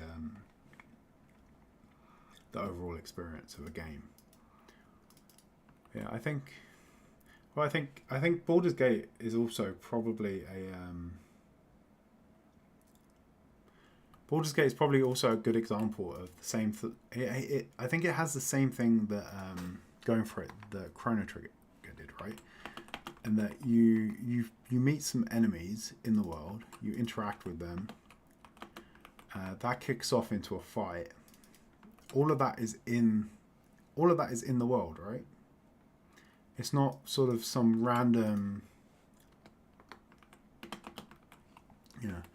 It's not like some sort of random thing where you're pulled out, and it's not like Final Fantasy VII, for instance, where you'll be running along and the next minute the screen's just spinning around and you're in some completely different looking thing.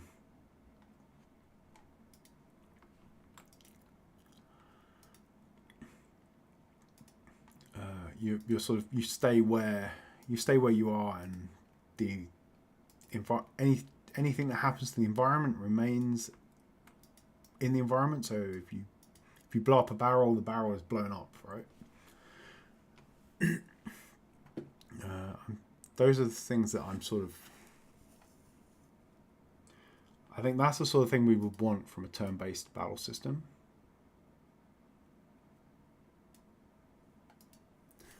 You would have to be in the world, right? And if you shoot a fire arrow at a barrel of gunpowder and it explodes, I don't know if we're gonna get to stuff like destructible terrain or whatever, but if that barrel explodes, it's at least got to damage the surrounding enemies, and then when you go back into the world, that barrel's not when the battle is over, that barrel's got to be gone, right? It's not just respawning. That's the sort of thing that I think if we do go turn-based, we need to make sure we tick all of those sort of boxes, and make sure that things are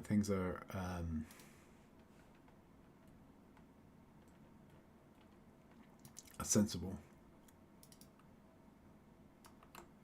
Okay, let's get the columns and rows for our animation, and then we'll generate our quads the same as we did in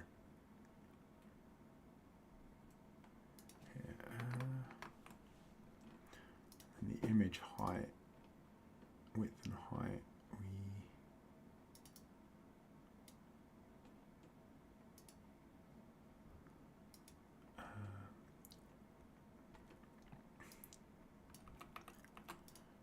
we just grab that separate. And then we've got frame size instead of tile size.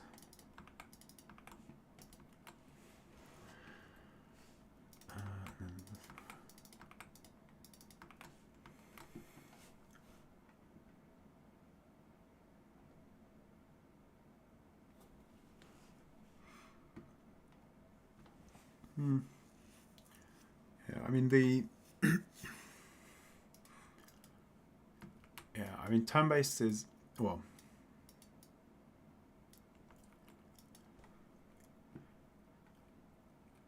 I think that the Command and Conquer style games were great, but then I don't know. I remember enjoying both that and Alpha Centauri, which was turn based, but they sort of fill a different gap, right? Command and Conquer was the I want to just be busy and micromanaging a whole bunch of stuff, whereas Alpha Centauri was sort of I'm going to sit back and I want to think my way through a game. Okay, so I think we've got the animation class is here now. So we're doing the same thing as we did with the tile set, taking a frame set size, margin spacing, figuring out the number of columns and rows, and then we're looping over each column and each row, and we're inserting the quads into our quad table, and we're generating it in the right space. So we can pass an image in, and we can pass an image in, and we can then have some control over where each frame is, and if we want some space between them for a visual assist and so on.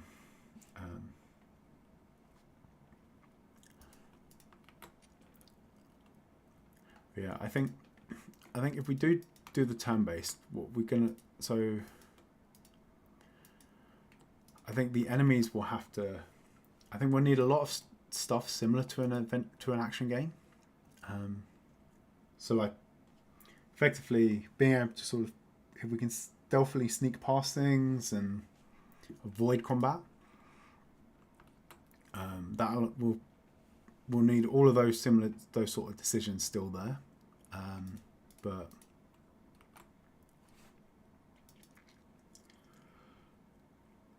But then, as soon as they get the first hit happens, it would switch to turn based. But then at that point, if we've invested that much into overworld mechanics, why would we then drop into another system for the combat and not just go full adventure, full sort of action based? Is where that's where I constantly end up going full loop. It's like, if we're going to integrate the turn-based system into the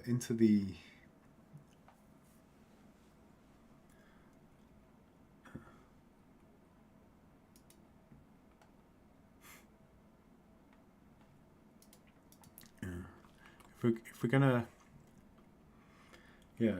yeah, I think chess is the example, right? We don't want to build chess, but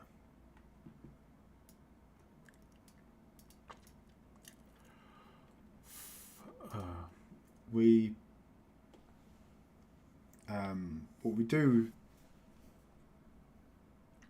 want though is it, if we do build a system, it's more, I guess we're more akin to some sort of TCG game, right? Where you're wandering around looking, you wander around and you can either avoid other people or you can approach them, and then at that point you get cards out and you start doing something, playing, right? It's and then the strategy starts, and then the strategy ends with a winner or a loser, and then you go back about your day. I guess that's not a good summation of it, right? And that there's still probably not the best summation, but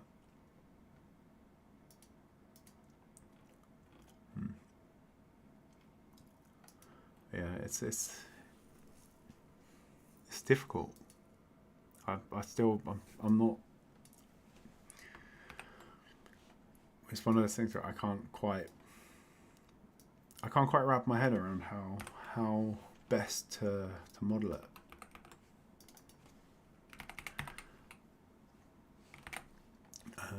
Okay, so with our animation library there, we can bring that in to our main, and then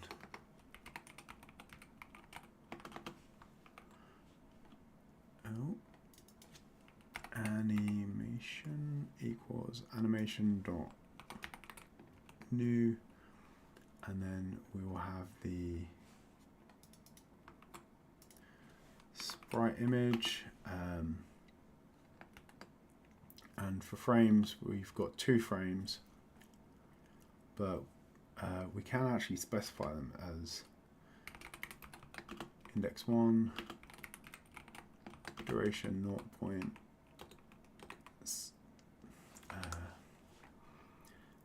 We can give it a bit of variation now, right? So we can go from 1, then we'll stay in 2 for like 0.4 of a second, go back to 1 for 2, and then we can go, we want to try and even this out, so we're in 5 there, then we go back to this one for 1. Oh, sorry, and it's not colons, it's equals.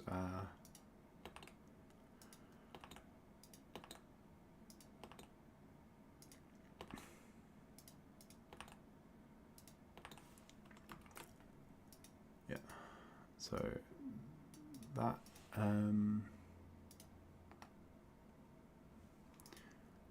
So we have new, we have our sprite image, and we have our cells. Take that out. Then we get rid of all of this stuff here. And then when we update the ourselves, we need to go.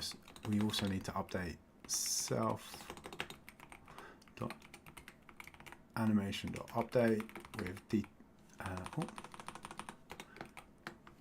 update with the DT.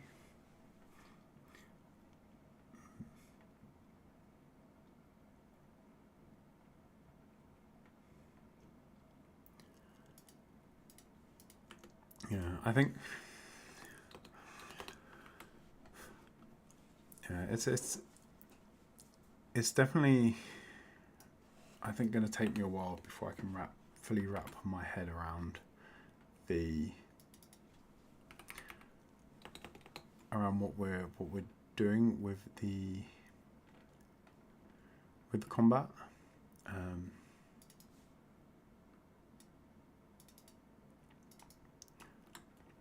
I feel like we have I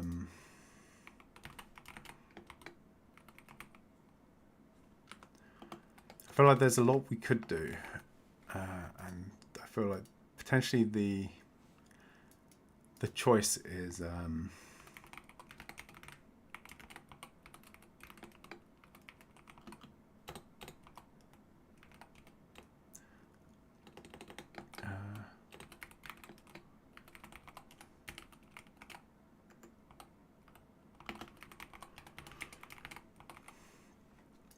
and because there's so much we could do, there's like, it's making it harder to actually home in on what I ideally want to do.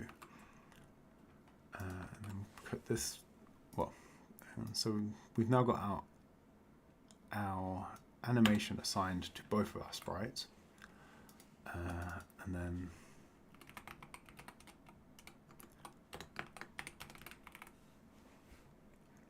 we update both in the update and draw methods.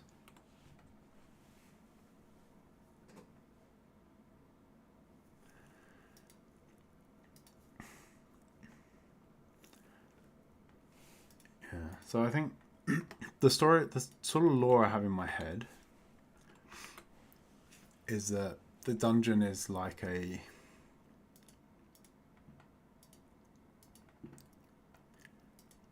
the dungeon exists attached to this town. Sorry, this is quite squint. I've resized. Sorry, I keep resizing my window today. That is the scattiness of lack of sleep. It is always amazing. Always amazes me the effect that poor sleep has on cognition the next day.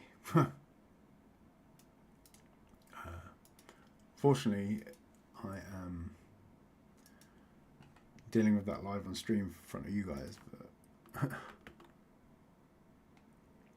hopefully, well, there'll be no stream next Sunday because it's my partner's birthday, and though I have the work attitude of a cat, I don't particularly have their lives and survivability. So if I decide to stream on my partner's birthday, I probably won't. Probably be one of the last things I do. But I might. I'm still deciding whether or not we'll pull the stream to Saturday or Sunday. Sorry, pull the stream from to Saturday from the Sunday instead, or postpone it until the following week. I played Core Keeper. Yeah, Core Keeper is an interesting one. In that, I think Core Keeper is a lot more survival focused than what I'm aiming for. So, what I see is the game is that effectively, I want to have an overworld town. Various buildings and facilities, so blacksmiths, and apothecary, as I butcher the word, for buying potions and stuff, an adventurers guild, some sort of bank for storing items and things. So I want to have all of that sort of stuff in the... I want the game to feature that all of those sort of buildings on an overworld map, and then as a sort of town, and then adjacent to the town is the dungeon. The dungeon. I'm still also toying with the idea of each run into the dungeon being a new. Yeah. So every time you go into the dungeon, or I'm trying to decide if it's every time you go into the dungeon or every time you die in the dungeon will reform. So you get like the rogue style coming up, designing your loadout of which class you're going with, which gear you're taking. Yeah. Down you go into the dungeon, fight your way through, get experience, unlock new professions, potentially new items and then if you take those items back out of the dungeon, they can then be sold. They can then be sold to like the Adventurers Guild, and therefore, like the blacksmith will rely on the Adventurers Guild to, well, not quite like a 2D, not quite 2D Hades. Hades is a lot more true to the rogue formula. I'm thinking more dungeon delving in a similar way to Hades, but Hades, you go into the dungeon and you go flying in. You fight with stuff. You die, and out you come, and you've got like everything you had in the dungeon is gone except for a few extra currencies you can spend on unlocks, and those unlocks then tweak how you got the next round works. Whereas what I'm thinking is that we actually allowing escape from the dungeon. So if you just want to go in and fight a few things on the first floor and then run away,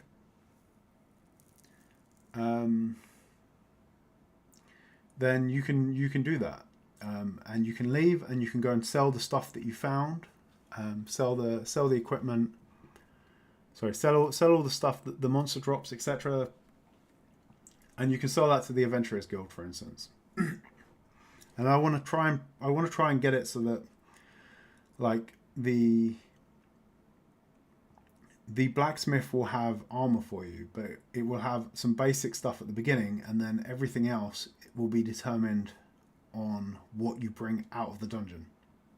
So if you only bring stuff from the first floor out, it's only ever going to have crap gear. If you start delving, the further down you delve and survive and then escape, the more the better the gear available to you will become. And the same with potions and stuff, right? So it's that act of selling stuff to the Adventurers Guild that makes it happen. And then if you are just buying stuff from the stalls and not actually selling anything, they're just all going to run out of stock. So I'm thinking like that way you sort of stop. I am familiar with the solo leveling manga, yeah.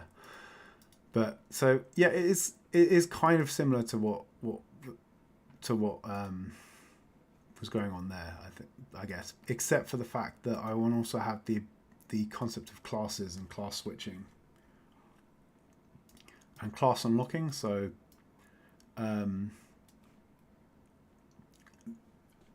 so like the idea of that I have is that everyone starts as a villager, and you can go into the dungeon as a villager. If you go in there with a sword, and you kill someone with a sword, that will unlock some sort of sword-related class, right? Or just killing a monster might unlock the explorer, or just entering the dungeon at all might actually then unlock the explorer class. But both of these classes will have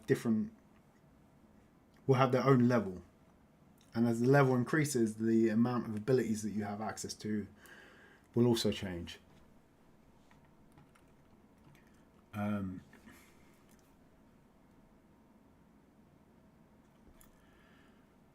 So yeah, the losing everything on death thing, I've been back and forthing on.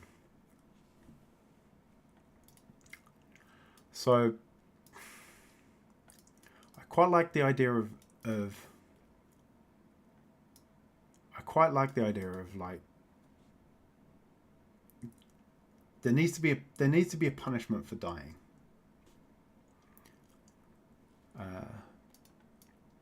So I think some of that will be that anything you didn't bring into the dungeon with you will be lost upon death. But what happens with the stuff that you brought in, I'm still in two minds as over. Because I know that if I was playing a game and I'd gotten deep and I've gotten all the great gear and I've got like a amazing legendary sword and everything else, and then I go in and I go into the dungeon and I'm having a day like today, right? I haven't slept well. My brain's not working very well. I woke up this morning, sat at my gaming rig, lost 1,500 levels in Minecraft, right? And it's like, fine, okay, that's the Minecraft levels of, but if I'd got up and started this game and I'd gone in and I'd lost my really cool sword, then that's a problem.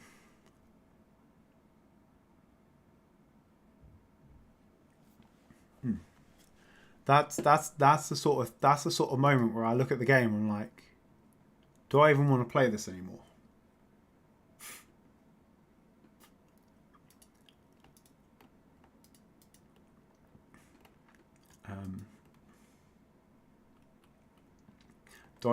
Do I even want to play it anymore at that point? Right? It's like,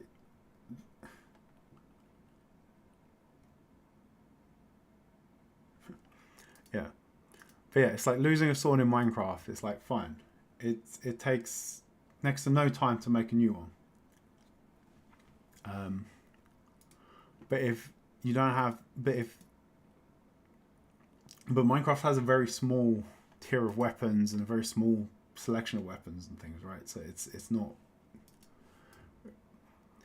Whereas yeah, if we're gonna have a progression system that takes you from like say level 1 to 100 in a dungeon,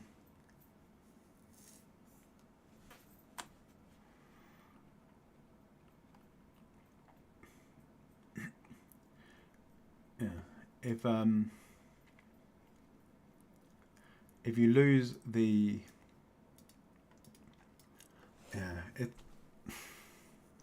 it's like I've been there with games like the Diablo series before, right? Where you finally find you're running and you're playing Diablo 2 and you finally find the perfect wind force, and then you're doing a run and you lose the.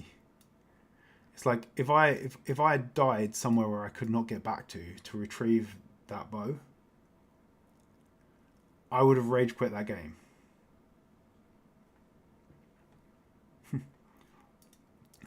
I mean, I want to make permadeath. I definitely want to make permadeath a thing in the game. But I want to make it opt-in. So you can do a hardcore run if you so choose, but we're not going to make you do one.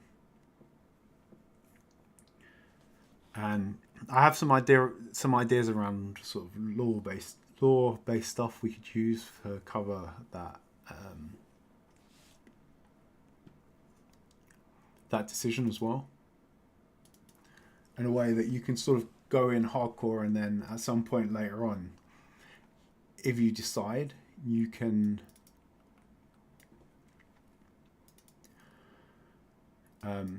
potentially still go back and get the sort of respawn buff.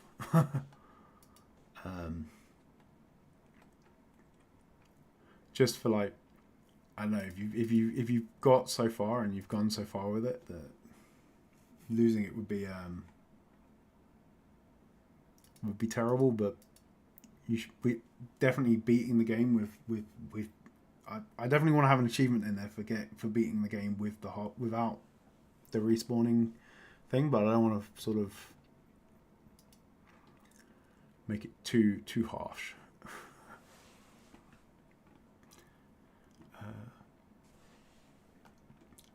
Okay, so I think I've mostly dropped our animation class back into the sprites here. So let me tidy some of this up real quick. So we have our new animation on each of them, and each of them is calling the update in the update method and the draw in the draw method, and the same for our NPC one. That is calling the same stuff.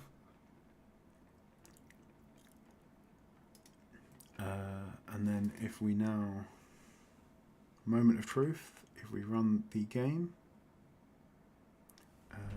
we get,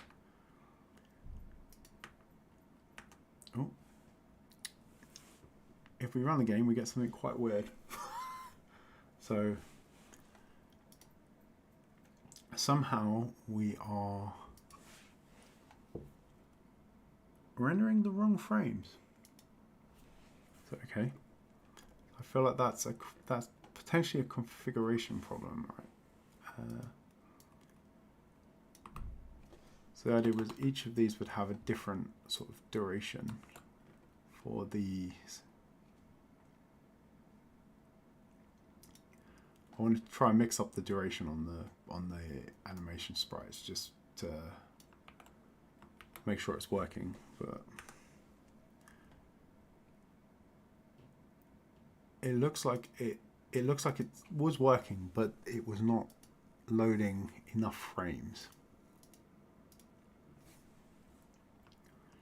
So I think if we put a breakpoint in here and then we run it again,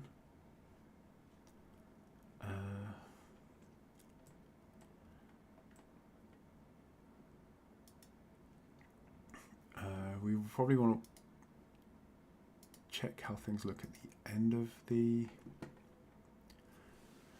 of this, and how many. So we have 2 quads, and we have our initial frame. If we look at self, we're on frame 1 of 4, we have two quads that we've pulled out of the thing. We have this, the spacing and the, okay, so that all looks fine. So I don't think it's the creation that's the problem. So is it the update? So if we put a breakpoint there and we're on,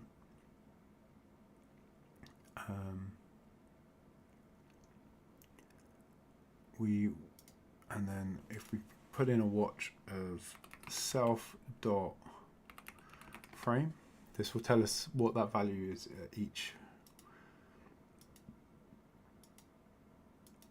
Okay, so it's going to 2 to 3 to 4, back to 1.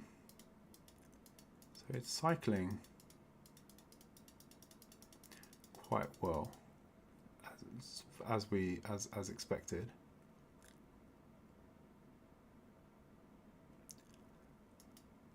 So is the problem actually in less in updating and more in drawing? So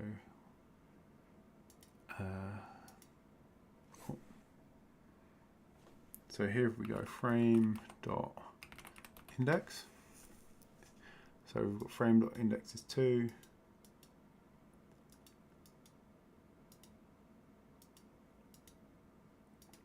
Yeah, so we're going between the, so it's always 1 or 2.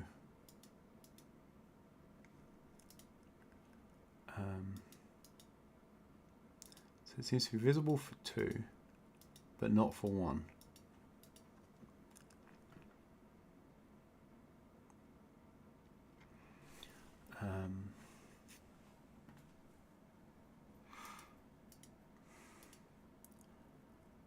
So if we go back to our debug console again,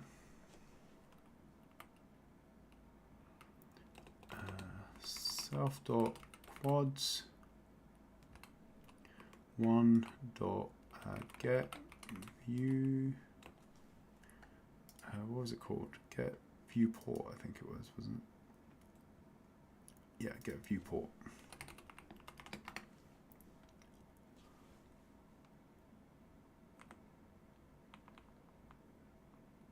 Oh, hang on, sorry. Colon get viewport. So that is, our first frame is at 0, 0. It's 32 by 32. And our second frame is at 32, sorry, at 0, 32.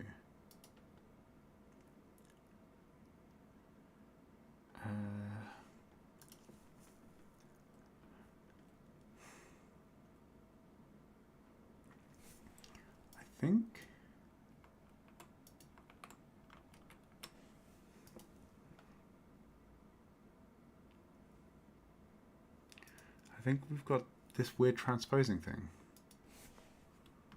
again, which doesn't make any sense. Okay, let's try with the values flipped and play. Okay, so now we're back.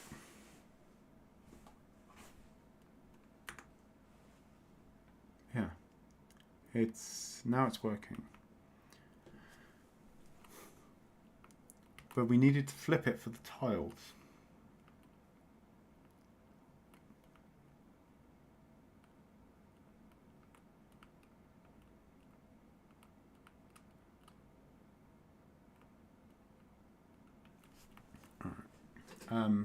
Strange.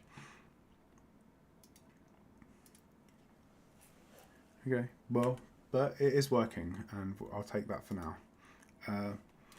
One of the things that I do want to start looking at soon, though, is seeing if we can get some sort of tests for our little modules. I might have a look at that outside of the streams, but yeah, I think this feels like this we don't have the, well, we didn't use those in the end, so I'll get rid of those. But it feels like we've made some progress, right? We've got our new animation class. So this is encapsulating the animation, and we can control which image is shown on which frame and how long each frame is rendered for. I might end up moving this logic again to somewhere else, in that I feel like a lot of it is overlapping between the tile sets and the animation, so I might see if I can pull some of that together. As the overlapping logic is basically for what is known as a texture atlas, which is effectively just means an image with a bunch of different sub-images in there, which is what a sprite sheet or a tile set is. So I'll have a look at I'll have a think about how we abstract that out. But we have our animation. We also have our map, and our map now can do significantly more interesting, can generate something significantly more interesting than it could before. So we've got our same basic map of two values, but instead of having very harsh edges, we've now got smooth transitions based on this tile set. And I think that is probably a good place to call it for today on the code. But yeah, it's been an interesting chat with you guys as well on the thoughts around how different views on how the game could actually function. But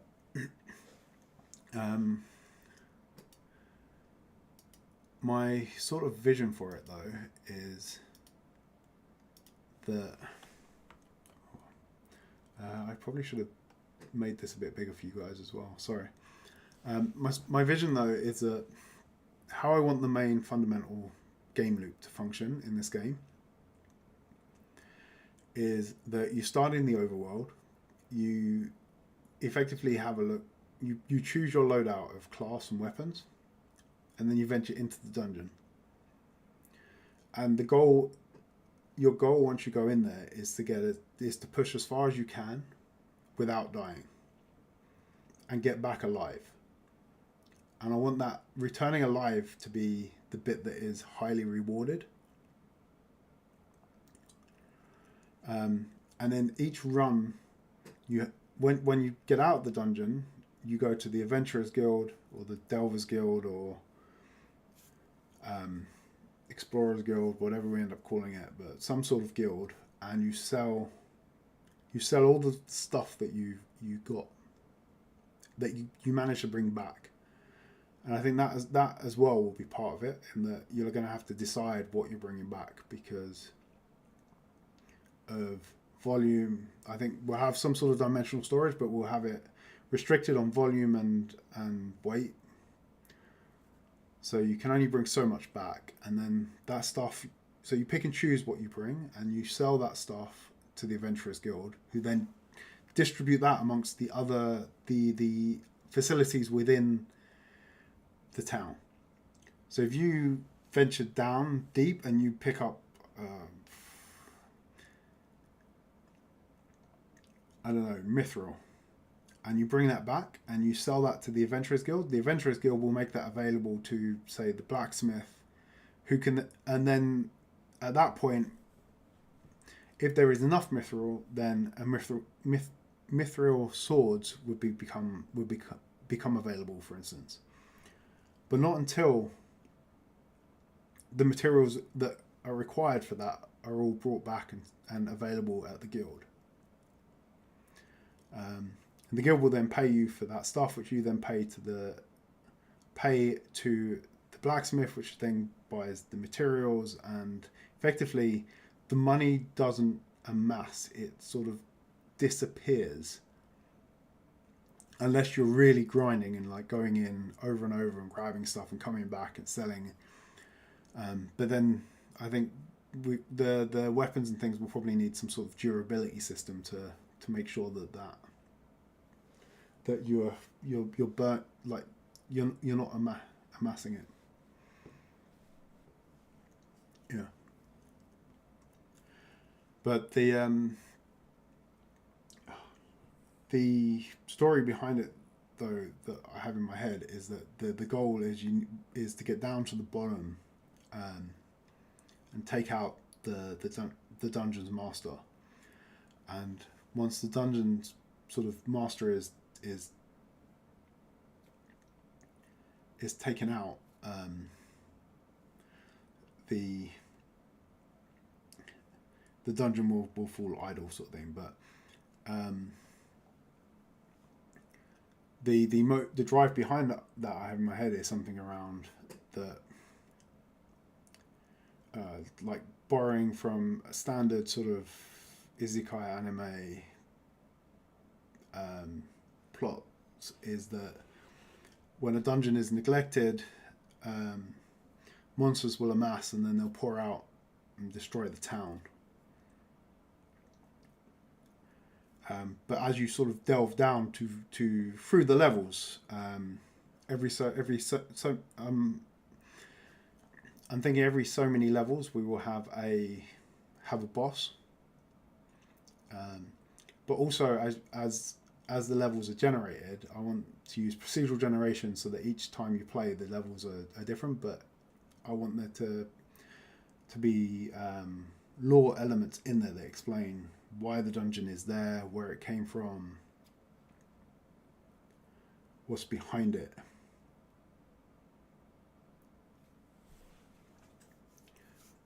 And sort of the further down you go, the more it explains.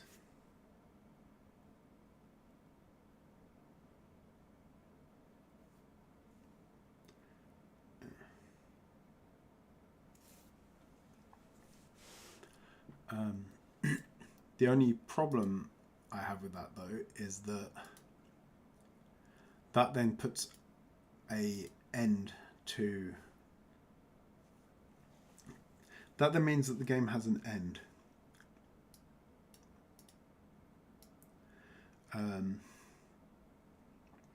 So the other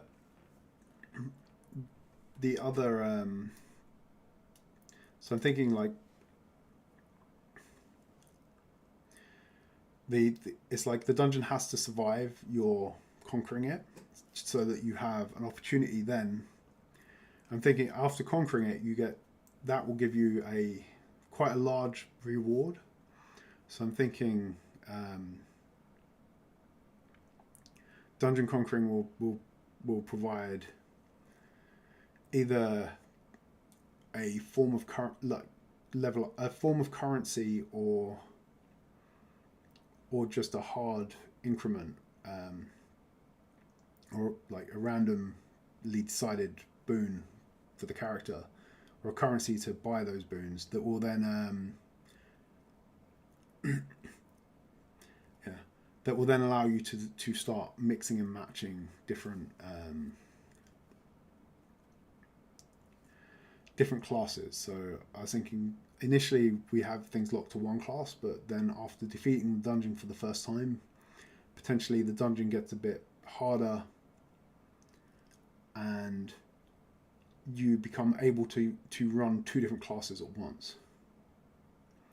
But I want to allow the same character to pick and choose between the classes. So I don't want you to have to create a mage class and then go down into the dungeon,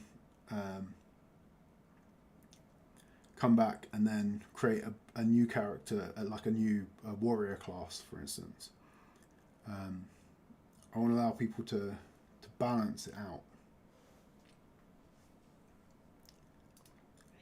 So you've got your character, and as you progress, you sort of unlock more and more different classes,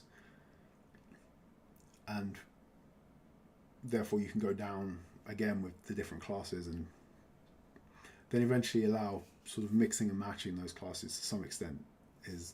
I'm still thinking that bit through, but the mixing mixing and matching of the classes will then give you a lot. Will then multiply the different types of loadout you can have, right? So you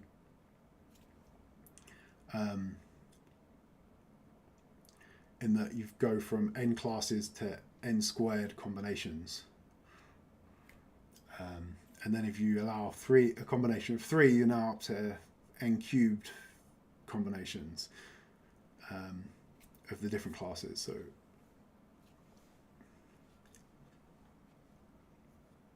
it's like that. That's roughly where my thinking has been with the overall sort of loop of it. The bits I'm pondering though is that I want the dungeon to be procedurally generated. It's the when is the dungeon procedurally generated that I'm thinking through. And actually talking this through, I think I might have decided on that, in that I was thinking like after each death the dungeon would re-roll, or upon like every time you enter it the dungeon would re-roll, which would give you which would give you a new experience every time you pick the game up. But I am now wondering if like killing the final boss re-rolls the dungeon. So you effectively have, when you start the game a seed is generated and you go off and you sort of you push against that seed and you can progress on that seed through the procedurally generated levels. And then once you conquer it, kill off the final boss, it then you respawn back at the entrance, shaky, weird noise coming from the dungeon, and then when you re-enter it's a brand new.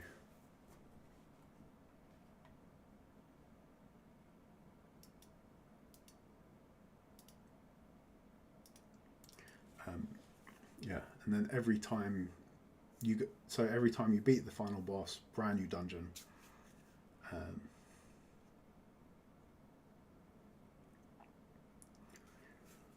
Yeah, and potentially with every.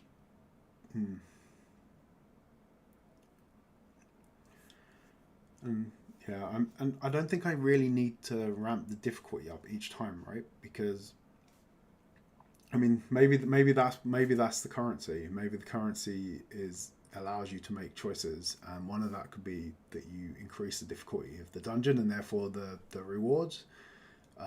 One of the choices could be that you make life easier for yourself, but you leave the difficulty alone. Or maybe the points are available and you can sort of plumb them in. You can sort of add and remove them at will.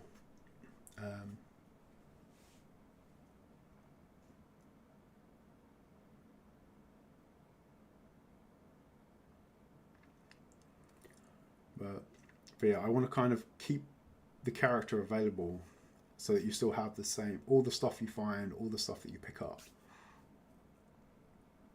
You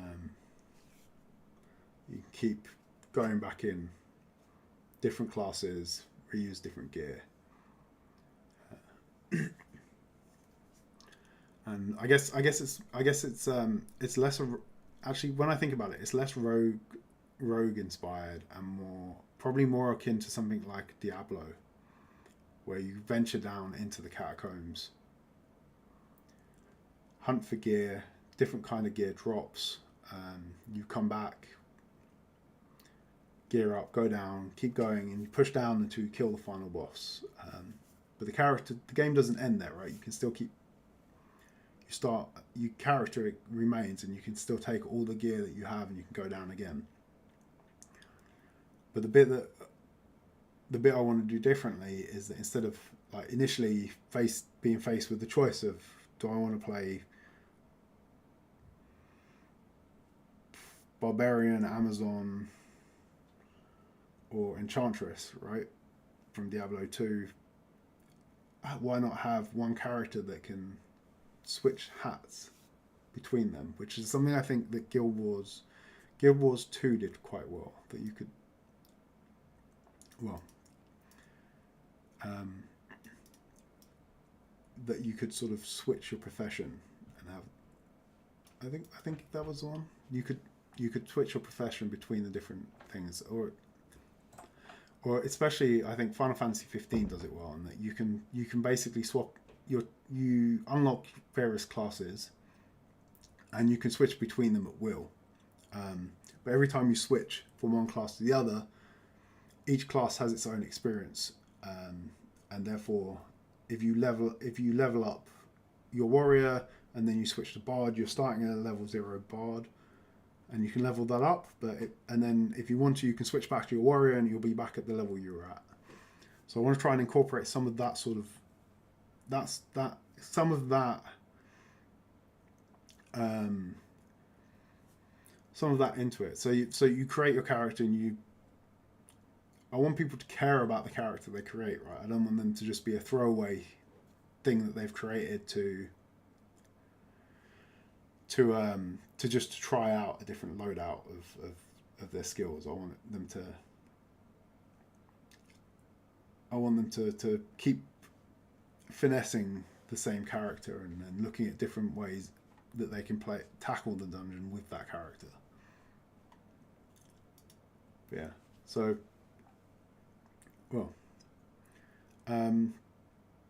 I think it's gone to about tea time now, so I think I will call the stream here. It has been a bit of a scatterbrained. It's been a bit of a scatterbrained stream for sure, between the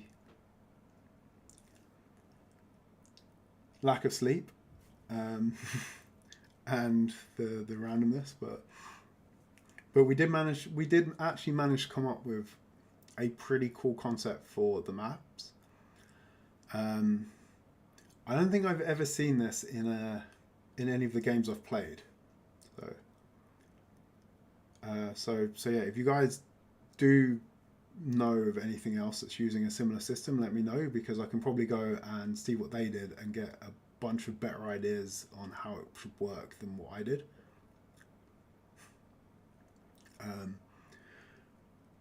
But yeah, that whole idea of having these slightly offset sort of tiles and generating our terrain based on that. Yeah, so I'm quite happy with the way we're going, where we're going in terms of maps. We have some basic animation support in now. I think next